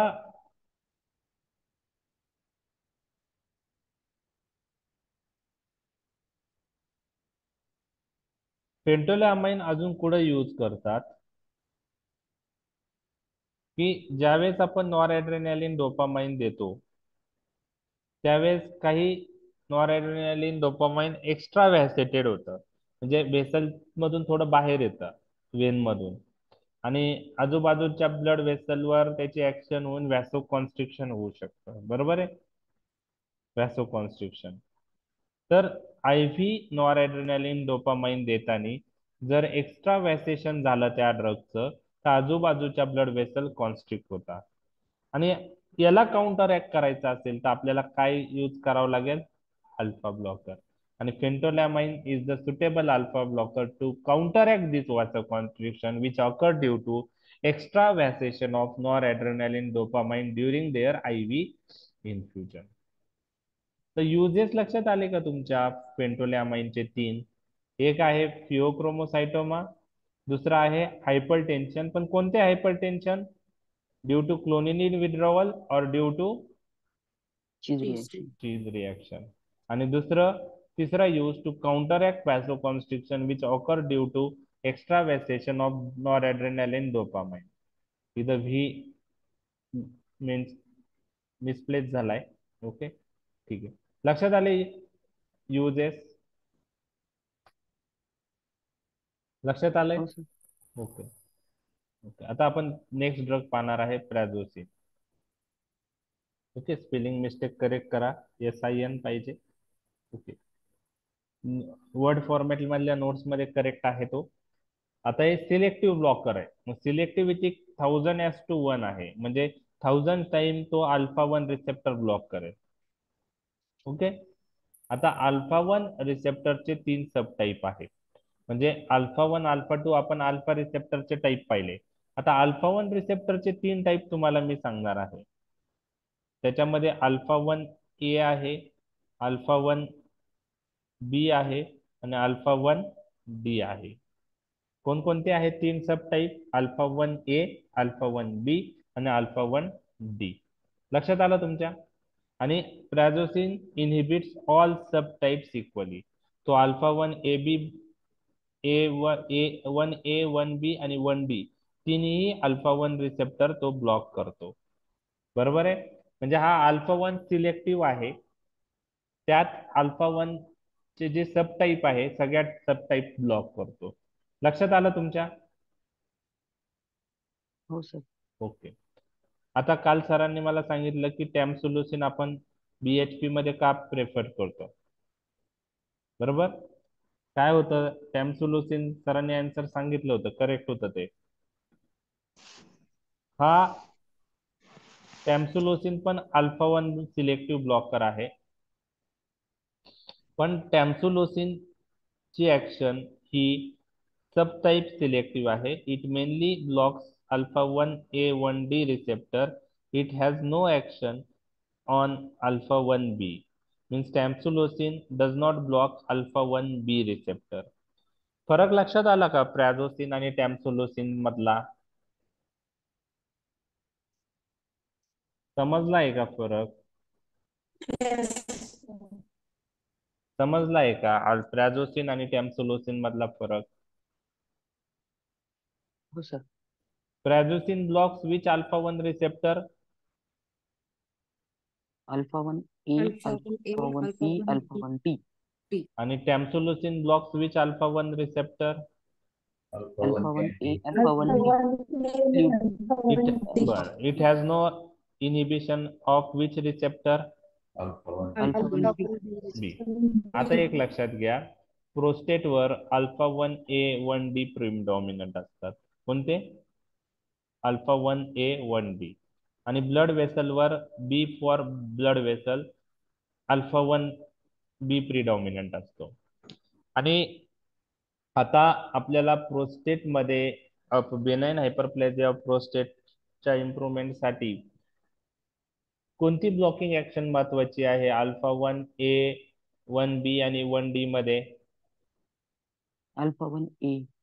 अल्फा 1A किंवा alpha 1D? Alpha 1B blocking ऍक्शनची गरज आहे का? नाही. नाही. ओके, कारण प्रोस्टेटवर अल्फा 1A किंवा अल्फा 1D सबटाईप जास्त प्रॉमिनंट आहे. ओके, हे जास्त प्रोस्टेटवर किंवा ट्रायगोनशी रिलेटेड आहे. ओके, प्रोस्टेट किंवा युरिनरी ब्लॅडर ट्रायगोन. अल्फा 1B कुठं असतो? ब्लड वेसल्सवर.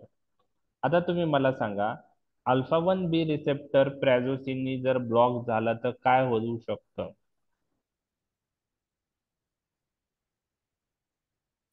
ब्लड वेसलवर आहे, अल्फा 1B ब्लॉक झाला, काय होईल? व्हाझोडायलेटेशन. व्हॅसोडायलेटेशन. व्हॅसोडायलेटेशन झाल्यानंतर काय होऊ शकतं? व्हेनोडायलेटेशन झाल्यावर पोस्चरल हायपोटेन्शन. हायपोटेन्शन.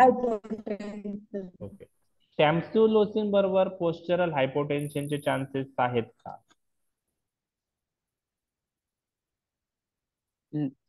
नाही. नाही सर. नाही, कारण त्याला अल्फा 1B ही ब्लॉकिंग reaction ऍक्शन नाही. नाहीये.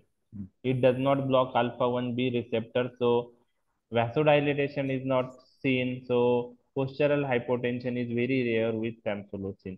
मग असा पेशंट आहे BHP चा ज्याच्यात ब्लड प्रेशर नॉर्मल आहे आणि तुम्हाला अल्फा ब्लॉकर स्टार्ट करायचा आहे आणि त्या पेशंटला पोस्चरल हायपोटेन्शन नाही झालं पाहिजे, तर आपण कोणता प्रेफर करणार? मग प्रॅझोसिन करणार का टॅम्सुलोसिन?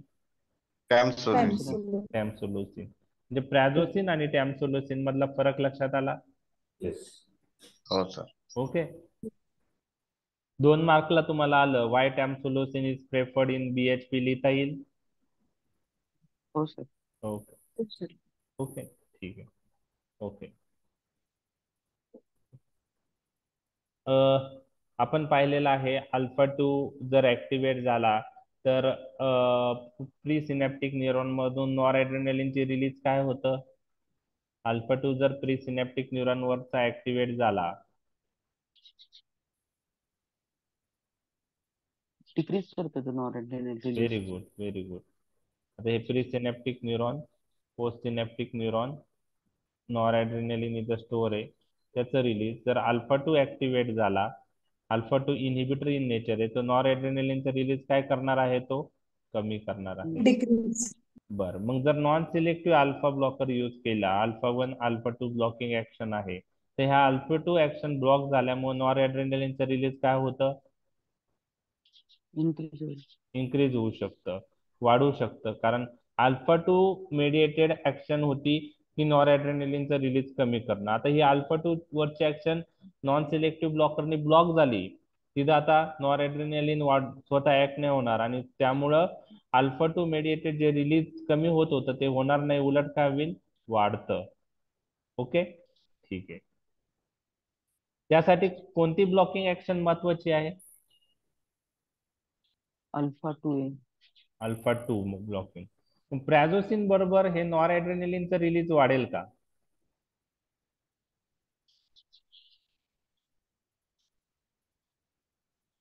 ऍक्शनच नाही तिकडे. प्रॅझोसिन बरोबर नॉरएड्रेनालिनचं रिलीज वाढणार नाही, कारण तो सिलेक्टिव्ह कोणता ब्लॉकर आहे? अल्फा 1. अल्फा 1 ब्लॉकर आहे. आता ही लाईन समजण्यासाठी मी डिटेल्स नाही दिलं, हा जर नाही लक्षात ठेवला पॉइंट तरी पण चालू शकतं. त्याचं काही बेसिक गोष्टी जास्त डिटेल गेलं तर टेन्शन पण वाढतं, त्यामुळे त्याच्यात डिटेल जाऊ नका. ओके, आता पोस्चरल हायपोटेन्शन हा याचा ड्रॉबॅक आहे. ओके, प्रॅझोसिनचा, तुम्हाला तो लक्षात ठेवायचा आहे. ओके, आणि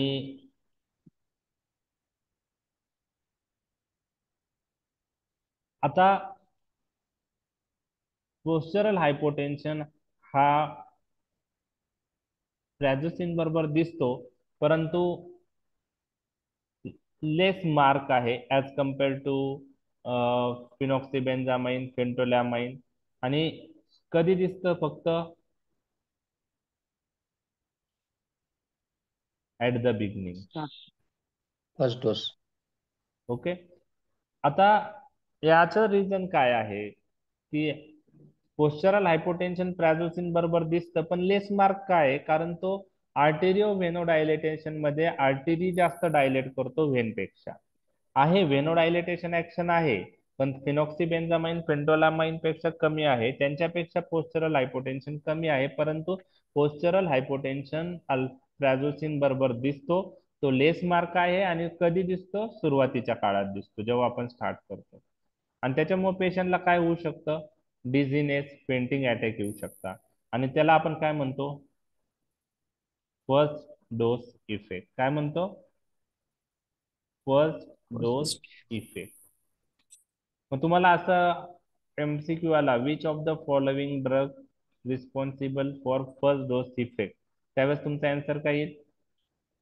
प्राझोसिन. ओके, किंवा अल्फा ब्लॉकर येईल.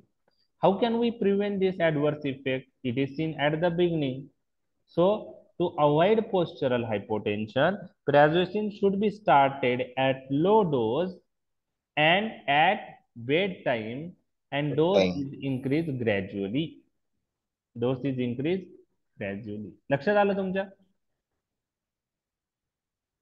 हो sir. Alpha blocker associate this alpha blocker prazosin has favorable effect on lipid profile. Okay. Additional action आहे अल्फा ब्लॉकर प्राझोसिनची. It inhibit phosphodiesterase enzyme. तुम्हाला माहिती आहे का फॉस्फोडायस्टरेज एन्झाईमचा रोल काय आहे?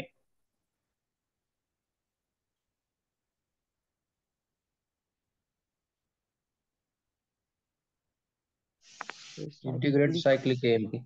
Yes, very good. Metabolism. It is required for the metabolism of cyclic AMP to 5-AMP. So if it inhibits, prazosin inhibits phosphodiesterase enzyme. So what will happen due to that? Metabolism of cyclic AMP to 5-AMP is inhibited and level of cyclic AMP in the body increase. And when cyclic AMP is increased in the smooth muscle, there is smooth muscle relaxation.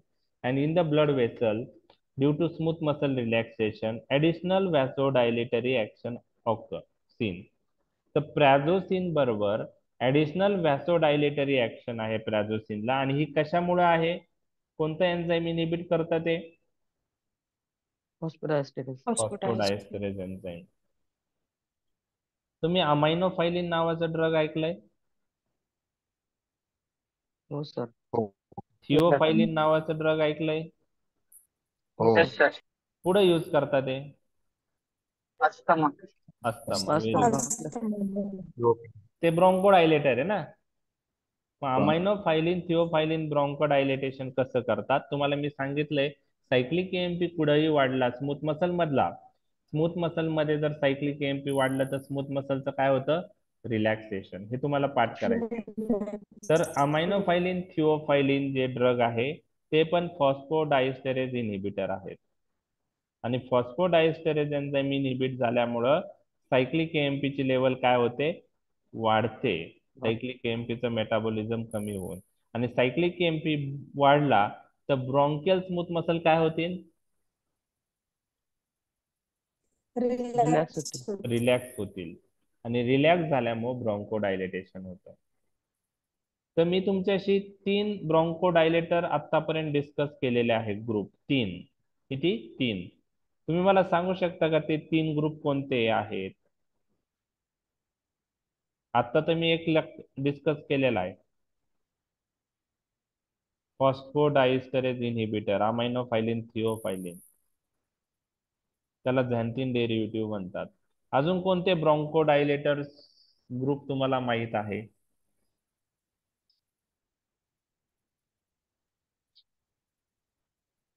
ANS मध्येच आहे दोन्ही group. मला सांगा तुम्ही. ANS मध्येच ते आहे. काय सांगितलं?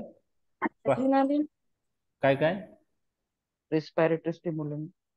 नाही, ब्रॉन्कोडायलेटर्स म्हणून कोणते ड्रग आपण यूज करतो अस्थमा मध्ये? ऑलरेडी तुम्हाला माहिती आहे, फक्त मी ग्रुपचं नाव विचारतोय. Adrenergic drugs. कोणते? Correct. Adrenergic. Very good. Adrenergic drug. Very good. मग ऍड्रिनर्जिक मध्ये नॉन म्हणजे नॉन स्पेसिफिक पण आहे, बीटा टू अगोनिस्टिक पण आहे. ऍड्रेनालिन आपण यूज करू शकतो, पण आपण कोणते यूज करतो? Beta two agonistic drug, adrenergic किंवा बीटा टू अगोनिस्टिक ड्रग. काय नाव आहे त्यांचे? बीटा टू अगोनिस्टिक ड्रगचे very good, salbutamol terbutaline. Salbutamol terbutaline. Terbutaline. Very good. हा एक ग्रुप झाला. अजून कोणता एएनएस मधला ग्रुप आपण ब्रॉन्कोडायलेटर म्हणून पाहिलेला आहे?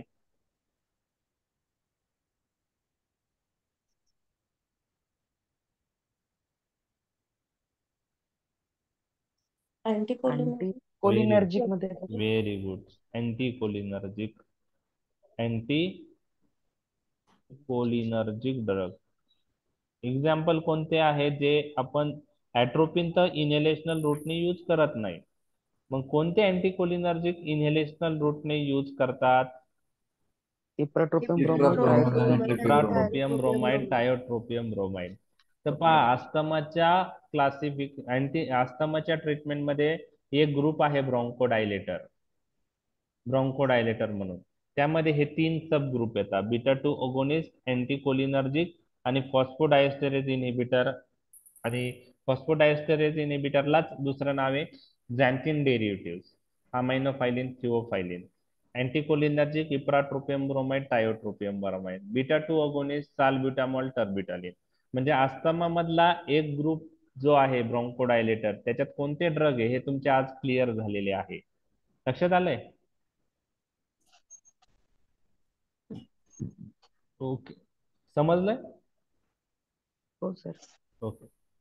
हो सर. थोडं मी रिव्हिजन पॉइंट ऑफ व्ह्यू मुद्दामून ते विचारलं तुम्हाला, की तुम्हाला ते क्लिक झालं पाहिजे. तुम्हाला माहित आहे, फक्त ते क्लिक होणं महत्वाचं आहे, आणि ते आपल्याला त्या पॉइंट ऑफ व्ह्यू थोडा हे करायचं आहे, इम्प्रूव्हमेंट. ओके. ज्यावेळेस अस्थमा तुमचं कव्हर होईल त्यावेळेस तुम्हाला लक्षात येईलच, ते टिप ऑफ टंग राहतील तुमचे ते ड्रग. त्यामुळं त्याचं टेन्शन घेऊ नका. अल्फा ब्लॉकर्स कुठे यूज करता? आपण हायपरटेन्शन मध्ये यूज करू शकतो हे प्रॅझोसिन, परंतु फर्स्ट लाईन अँटी हायपरटेन्सिव्ह नाहीये. असो बीएचपी मध्ये यूज करू शकतो, परंतु प्रॅझोसिन पेक्षा जर ज्या पेशंट मध्ये ब्लड प्रेशर नॉर्मल आहे त्याच्यात जर बीएचपी साठी आपल्याला ड्रग यूज करायचा असेल तर प्रॅझोसिन पेक्षा टॅम्सुलोसिन नावाचा ड्रग कधीही चांगला आहे. ओके. रेनाउन्स फेनामेना जो आहे त्यात आपण यूज करतो. रेनाउन्स फेनामेना मध्ये पेरिफेरल ब्लड फ्लो कमी झाल्यामुळं bluish discoloration of the skin होतं, टोज आणि फिंगरचं. ओके. तर त्यामध्ये आपण हे ड्रग दिल्यामुळं व्हॅसोडायलेटेशन होऊन इम्प्रूव्हमेंट होऊ शकते. तर जनरली प्रॅझोसिन देताना 0.5 to 1 मिलीग्रॅम डोसनी स्टार्ट करायचा बेड टाइमला. त्यानंतर ग्रॅज्युअली डोस इन्क्रीज करू शकतो प्रॅझोसिनचा, आणि आपण 1 ते 4 मिलीग्रॅम डोस मध्ये त्या रेंज मध्ये देऊ शकतो बीडी किंवा टीडीएस. म्हणजे आपण ऍट बेड टाइम स्टार्ट करणं, लो डोसला स्टार्ट करणं, आणि जसा पोस्चरल हायपोटेन्शनला टॉलरन्स डेव्हलप झाला तसा त्यानुसार त्याचा डोस वाढू शकतो आणि फ्रिक्वेन्सी ऑफ ऍडमिनिस्ट्रेशनही वाढू शकतो. लक्षात आलं प्रॅझोसिन? हो सर. ओके. आता हे बाकीच्या ड्रग विषयी तुम्हाला डिटेलमध्ये माहिती नसलं तरी चालू शकतं. ओके.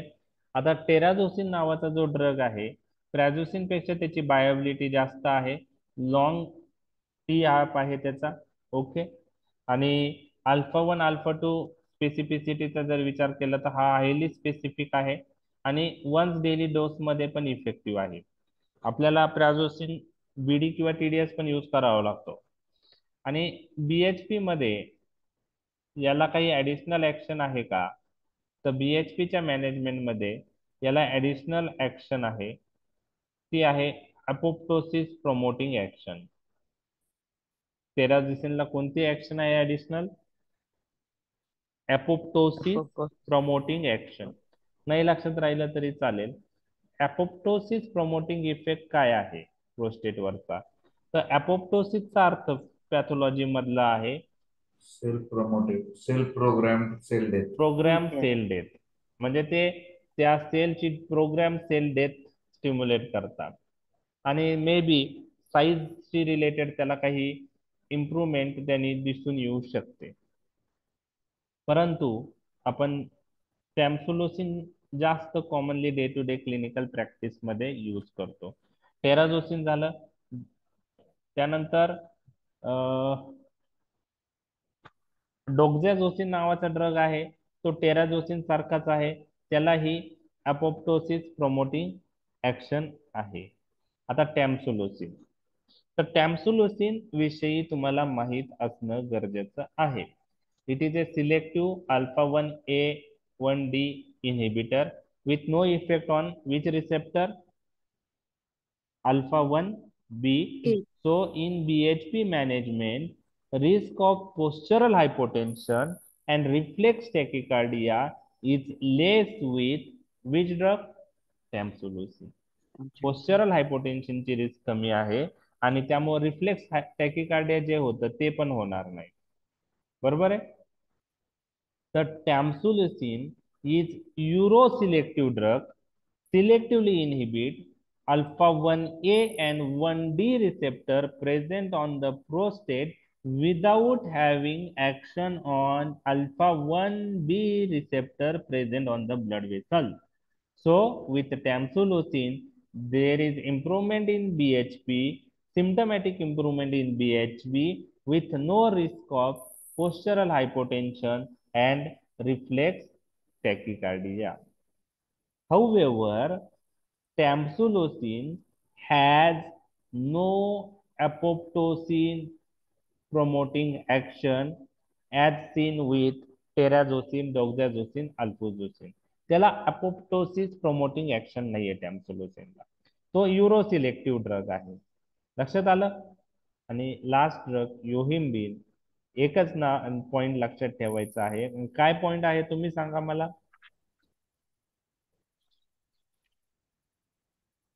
योहिम्बिन विषयी काय पॉइंट? सिलेक्टिव्ह अँटॅगोनिस्ट आहे अल्फा 2 चा.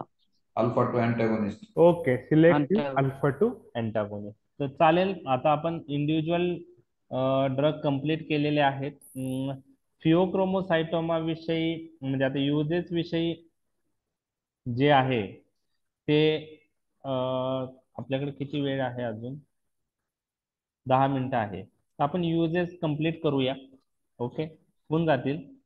पहिला यूज आहे फिओक्रोमोसायटम. आता माझं सजेशन तेच आहे की तुम्ही वर्ड फॉर्मॅट मधली नोट्स जे आहे ते पहा. त्यात मी एक्सप्लेनेशन पण दिलेलं आहे. तर आपण पाहिलेलं आहे pheochromocytoma is a adrenal medullary tumour.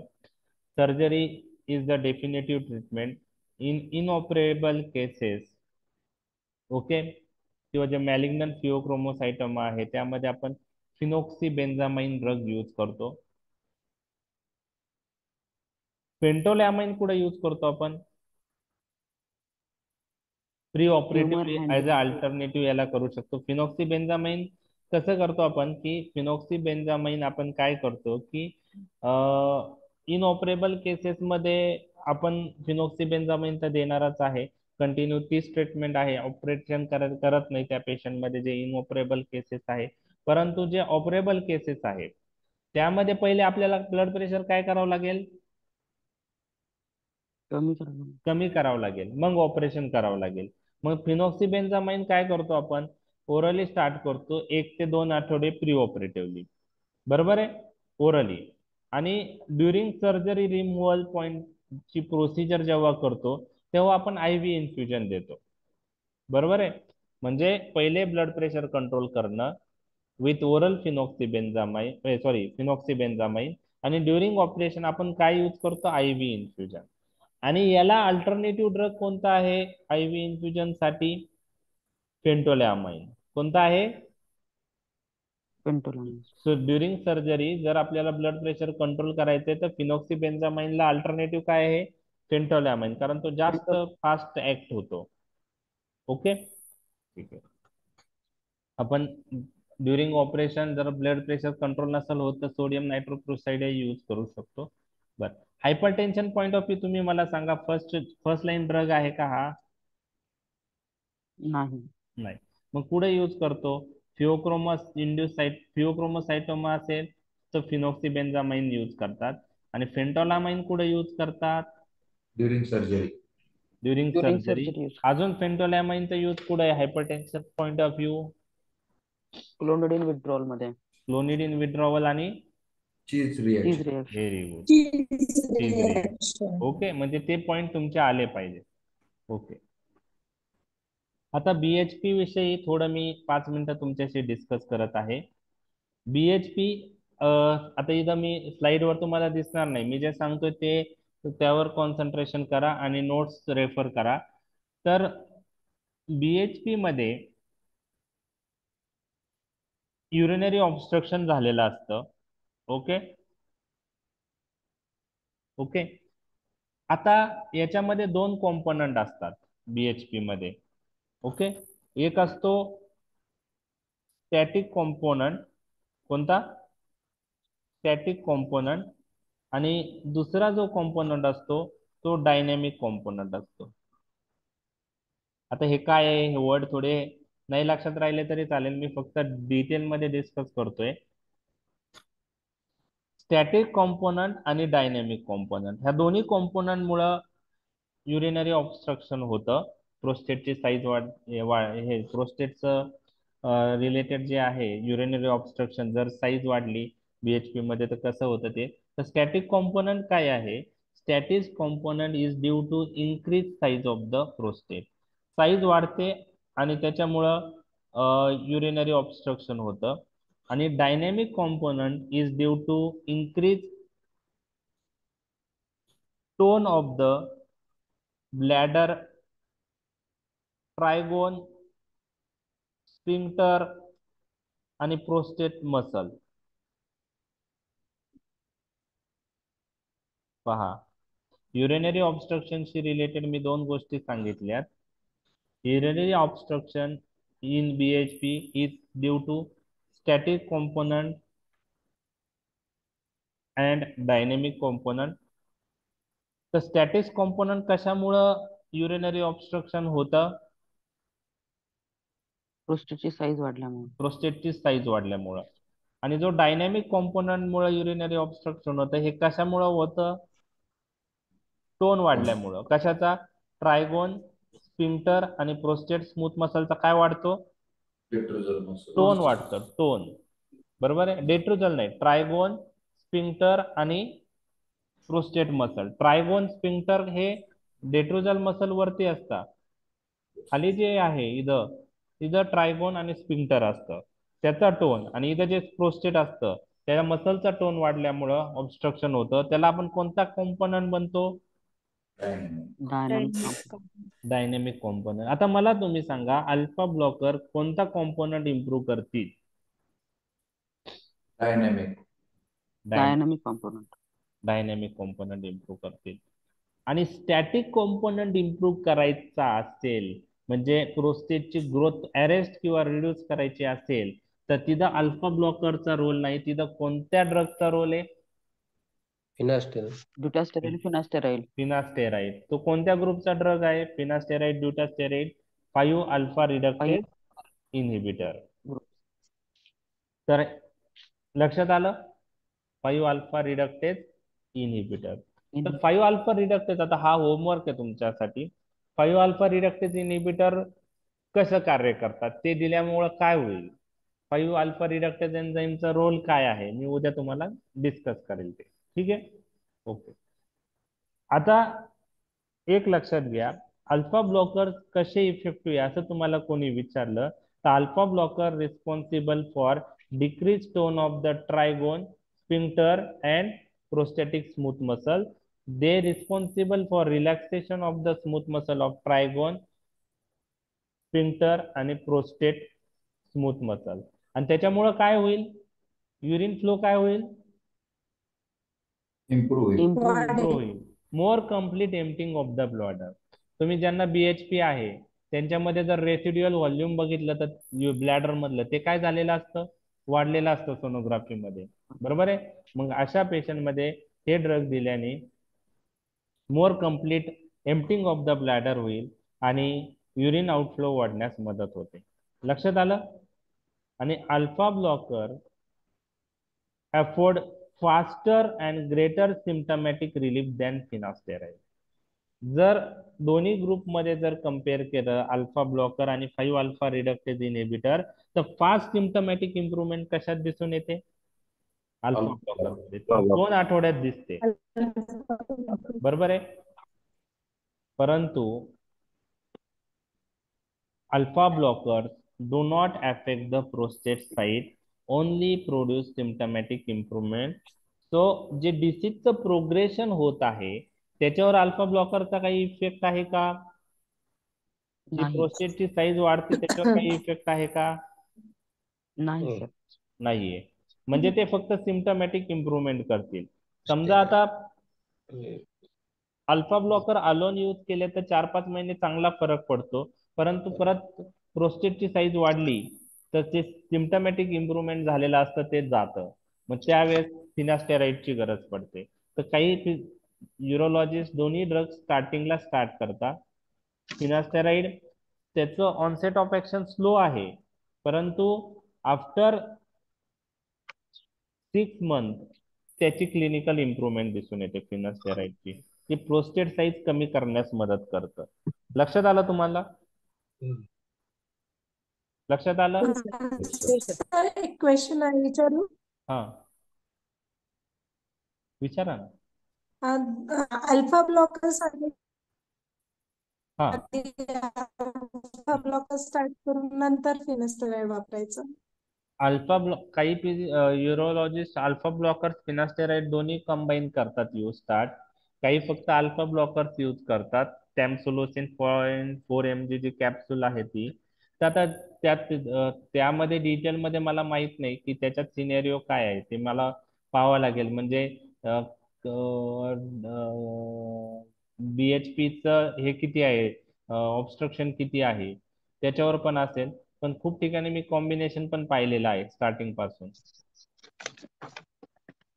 म्हणजे स्टार्टिंग पासून ओके दोन्ही सर, कॉम्बिनेशन मध्ये. कारण फिनास्टेरॉइडला ऍक्ट होण्यासाठी जवळजवळ 5 ते हळूहळू ऑनसेट आहे त्याचा. साईज कमी व्हायला वेळ लागतो 5 ते 6 महिने. आणि जी डिसीज प्रोग्रेस आहे ती अल्फा ब्लॉकर अरेस्ट करतच नाहीये. अल्फा ब्लॉकर फक्त सिम्टमॅटिक इम्प्रुव्हमेंट करताय. त्यामुळे जर प्रोस्टेट साईज वाढली, बरोबर आहे, प्रोस्टेट साईज वाढली तर त्यामध्ये मग अल्फा ब्लॉकरचं पण देऊन पण सिमटम्स एवढे इम्प्रूव्ह नाही होत. कारण प्रोस्टेट साईज वाढल्यामुळं जो स्टॅटिक कॉम्पोनंट आहे त्याच्यावर अल्फा ब्लॉकरचा रोल नाही ना. हो. लक्षात आलं? तर जनरली कॉम्बिनेशन मध्ये यूज करतात. तुमचा काय अनुभव आहे क्लिनिकल प्रॅक्टिस मधला? Initially start with only Tamsuline. Okay, After few days, patient comes with recurrent complaints. Then you Then start. start finasteride. Okay, finasteroid. ठीक आहे. म्हणजे तो तुमचा सिनेरिओ आहे. तर मला म्हणजे गाईडलाईन्स काय आहे ते आपण एकदा पाहायला पाहिजे. तर कधी कोणत्या ट्रीटमेंटमध्ये आपण गाईडलाईन्स जर पाहिल्या तर आपल्याला अजून इम्प्रूव्ह होतं नॉलेज. कारण प्रत्येक बुक्समध्ये थोडं वेगवेगळं असतं आणि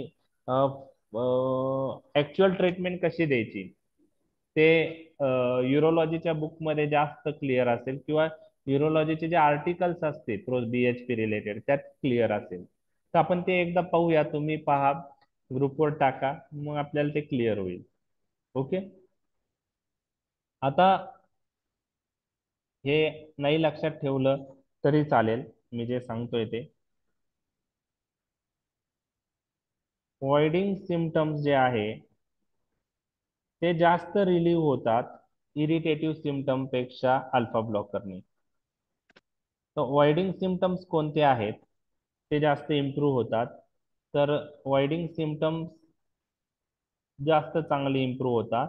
तर हिंद म्हणून निमोनिक आहे ते लक्षात ठेवायला. हेजिटन्सी, ओके. त्यानंतर आय म्हणजे इन्क्रीज रेसिड्युअल व्हॉल्यूम, ते इम्प्रूव्ह होतं. नॅरोविंग ऑफ द स्ट्रीम ते इम्प्रूव्ह होतं. आणि ड्रिबलिंग ऑफ युरिनेशन ते इम्प्रूव्ह होतं. म्हणजे जे लघवी करतानाचे प्रॉब्लेम आहे, वॉइडिंग डिफिकल्टीज, त्या चांगल्या इम्प्रूव्ह होता, रिलीव्ह चांगल्या होता. Than irritative symptoms. Irritative symptoms कोणते आहे त्याच्या BHP मध्ये? तर फन नेमोनिक आहे. फन म्हणजे फ्रिक्वेन्सी, अर्जन्सी आणि नॉक्च्युरिया. फ्रिक्वेन्सी, अर्जन्सी आणि नॉक्च्युरिया हे इरिटेटिंग सिम्पटम्स. म्हणजे हेजिटन्सी, increase residual volume, narrowing of stream, dribbling of urination हे चांगले इम्प्रूव्ह होता फ्रिक्वेन्सी, अर्जन्सी आणि नॉक्च्युरिया पेक्षा. तर ओव्हरऑल आपण आता डिटेलमध्ये BHPचं डिस्कशन केलेलं आहे. शॉकमध्ये अल्फा ब्लॉकर्स आपण यूज करतो. तर रिफ्लेक्स व्हॅसोकॉन्स्ट्रिक्शन रिलीव्ह करतात. फिनॉक्सिबेन्झामाइन आपण यूज करतो. फिनॉक्सिबेन्झामाइन पल्मनरी सर्क्युलेशन मधून ब्लड सिस्टेमिक सर्क्युलेशन मध्ये शिफ्ट करतं, त्यामुळे ब्लड व्हॉल्यूम वाढण्यास मदत होते. त्याचप्रमाणे एक्स्ट्रा व्हॅस्क्युलर कंपार्टमेंट मधून व्हॅस्क्युलर कंपार्टमेंट मध्ये फिनॉक्सिबेन्झामाइन ब्लड फ्लुइड शिफ्ट करतं, त्यामुळे पण ब्लड प्लाझ्मा व्हॉल्यूम वाढण्यास मदत होते. म्हणजे फिनॉक्सिबेन्झामाइन आपण सेकंडरी शॉक मध्ये यूज करतो. सेकंडरी शॉक मध्ये IV रूटनी फिनॉक्सिबेन्झामाइन यूज केल्यामुळं जे रिफ्लेक्स व्हॅसोकॉन्स्ट्रिक्शन झालेलं असतं ते रिलीव्ह होतं आणि प्लाझ्मा व्हॉल्यूम वाढण्यास मदत होते. कसं? पल्मनरी सर्क्युलेशन मधून ब्लड सिस्टेमिक सर्क्युलेशन मध्ये शिफ्ट होतं, एक्स्ट्रा व्हॅस्क्युलर कंपार्टमेंट मधून फ्लुइड व्हॅस्क्युलर कंपार्टमेंट मध्ये शिफ्ट होतं. पेरिफेरल व्हॅस्क्युलर डिसीज मध्ये आपण हे ड्रग यूज करू शकतो, त्यांची व्हॅसोडायलेटरी प्रॉपर्टी आहे. कंजेस्टिव्ह हार्ट फेल्युअर मध्ये आर्टेरिओ व्हेनोडायलेटेशन मुळे हे ड्रग आफ्टर लोड आणि प्री लोड कमी करतात आणि त्याच्यामुळं आपण काही केसेस मधल्या कंजेस्टिव्ह हार्ट फेल्युअरच्या पेशंटला हे ड्रग यूज करू शकतो.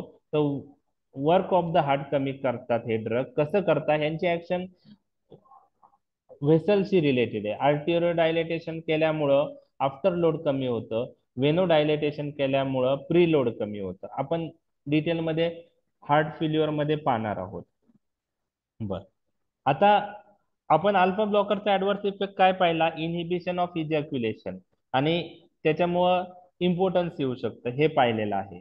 परंतु काही इम्पोर्टन्सच्या केसेसमध्ये अल्फा ब्लॉकर्स यूज करत होते. पहिले पाईप थेरपी होती, आता ती यूज करत नाही. आता आपण इम्पोर्टन्स साठी कोणते ड्रग यूज करतो? सिल्डेनाफिल यूज होतो. सिल्डेनाफिल. सिल्डेनाफिल काय आहे?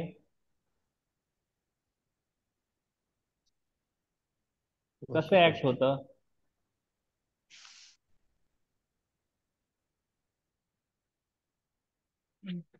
पीडी इनिबिटरच आहे ते पण. Very good.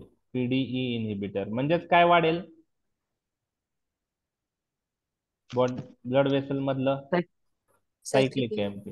AMP वाढवल. सायक्लिक एएमपी वाढलं तर व्हॅसोडायलेटेशन होतं आणि blood vessel of the penis dilate होऊन blood flow to the penis increase होऊन इरेक्शन होऊ शकतं. म्हणून ते सिल्डेनाफिल आपण इम्पोर्टन्स मध्ये यूज करतो. पहिले पाईप थेरपी यूज करायचे. पेनिस मध्ये इंजेक्शन द्यायचे पॅपाव्हेरिन आणि फेंटोलॅमाइनचं.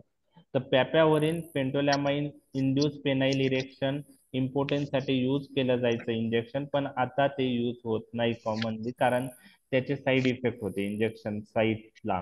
त्यामुळं papaverine, phentolamine induce penile erection आता आपण प्रेफर करत नाही. आपण त्याऐवजी फॉस्फोडायस्टरेज इनहिबिटर सिल्डेनाफिल आपण यूज करतो. Okay, last use scorpion bite. कसा इफेक्टिव्ह आहे स्कॉर्पिओन बाईट मध्ये प्रॅझोसिन?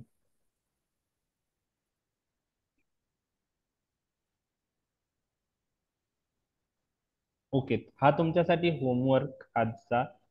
2 होमवर्क मी सांगितले. एक, 5 अल्फा रिडक्टेज इनिबिटर फिनास्टेराइड कसं कार्य करतं, बरोबर आहे. आणि दुसरं काय? स्कॉर्पिओन बाईट मध्ये अल्फा ब्लॉकर कसे इफेक्टिव्ह. ओके, तुम्ही यूज केले स्कॉर्पिओन बाईट मध्ये अल्फा ब्लॉकर?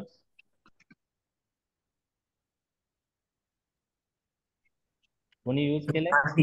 तर लोकल आणि अनाल्जेसिक वरच हे होतं. स्कॉर्पियन व्हाईटच्या ज्या बीपी वेळेला जर रेस झाला ना तर अनाफिलॅक्टिक प्राझोसिन सारखे रिॲक्शन येईल, पल्मोनरी एडिमा सारखं कंडिशन होईल, त्यावेळेलाच आपल्याला अल्फा ब्लॉकर्स वापरता लागतील ना. तर तुम्ही काय त्याचं करा, टेन्शन. हार्ट रिलेटेड काही कॉम्प्लिकेशन आहे स्कॉर्पिओन बाईटचे, आणि हे स्कॉर्पिओन जे आहेत आपल्या इकडचे ते एवढे पॉइझनस नाहीये, परंतु कोकण साईड जे आहे ते स्कॉर्पिओन सिरियस करतात ते. हा ते ते सिरियस कॉम्प्लिकेशन करायचे आणि डेट्स खूप होत्या.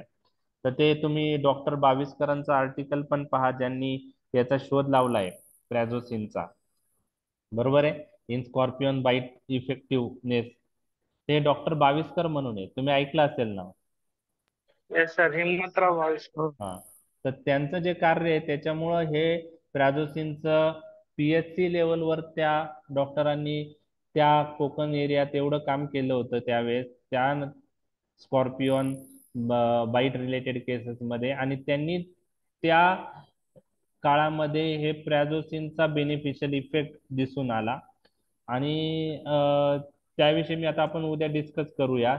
आता 9-10 झालेत, तर आपण हे 2 पॉइंट तुम्ही पहा. तो आर्टिकल पण पहा स्कॉर्पिओन बाईटचं, म्हणजे तुम्हाला एक कळेल की कशासाठी यूज होतं, काय होतं. आपल्या इकडं आपण सिम्टमॅटिक हेच करतो, अँटी हिस्टॅमिनिक किंवा एनाल्जेसिक्स आहेत, स्टिरॉइड त्याच्यावरच कव्हर होतं, पण अल्फा ब्लॉकर देण्याची गरज पडत नाही. कारण कोकण साईडला खूप साऱ्या ठिकाणी ते प्राझोसिनचा यूज केला जातो. तर तिकडचे जे पॉइझनस आहे स्कॉर्पिओन, ते थोडे स्पेसिस वेगळे आहेत. तर तुम्ही ते पहा, आपण उद्या डिस्कस करूया. आता युजेस मी डिस्कस केले, आणि वर्ड फाईल जी आहे मी पाठवलेली अल्फा ब्लॉकरची, ती रेफर करा, त्यात मी युजेस एक्सप्लेन पण केलेले आहे. ठीक आहे, समजलंय alpha blocker? Okay sir. Yes thank you sir. Sir. Okay, okay, ठीक आहे, थँक्यू. Thank you sir.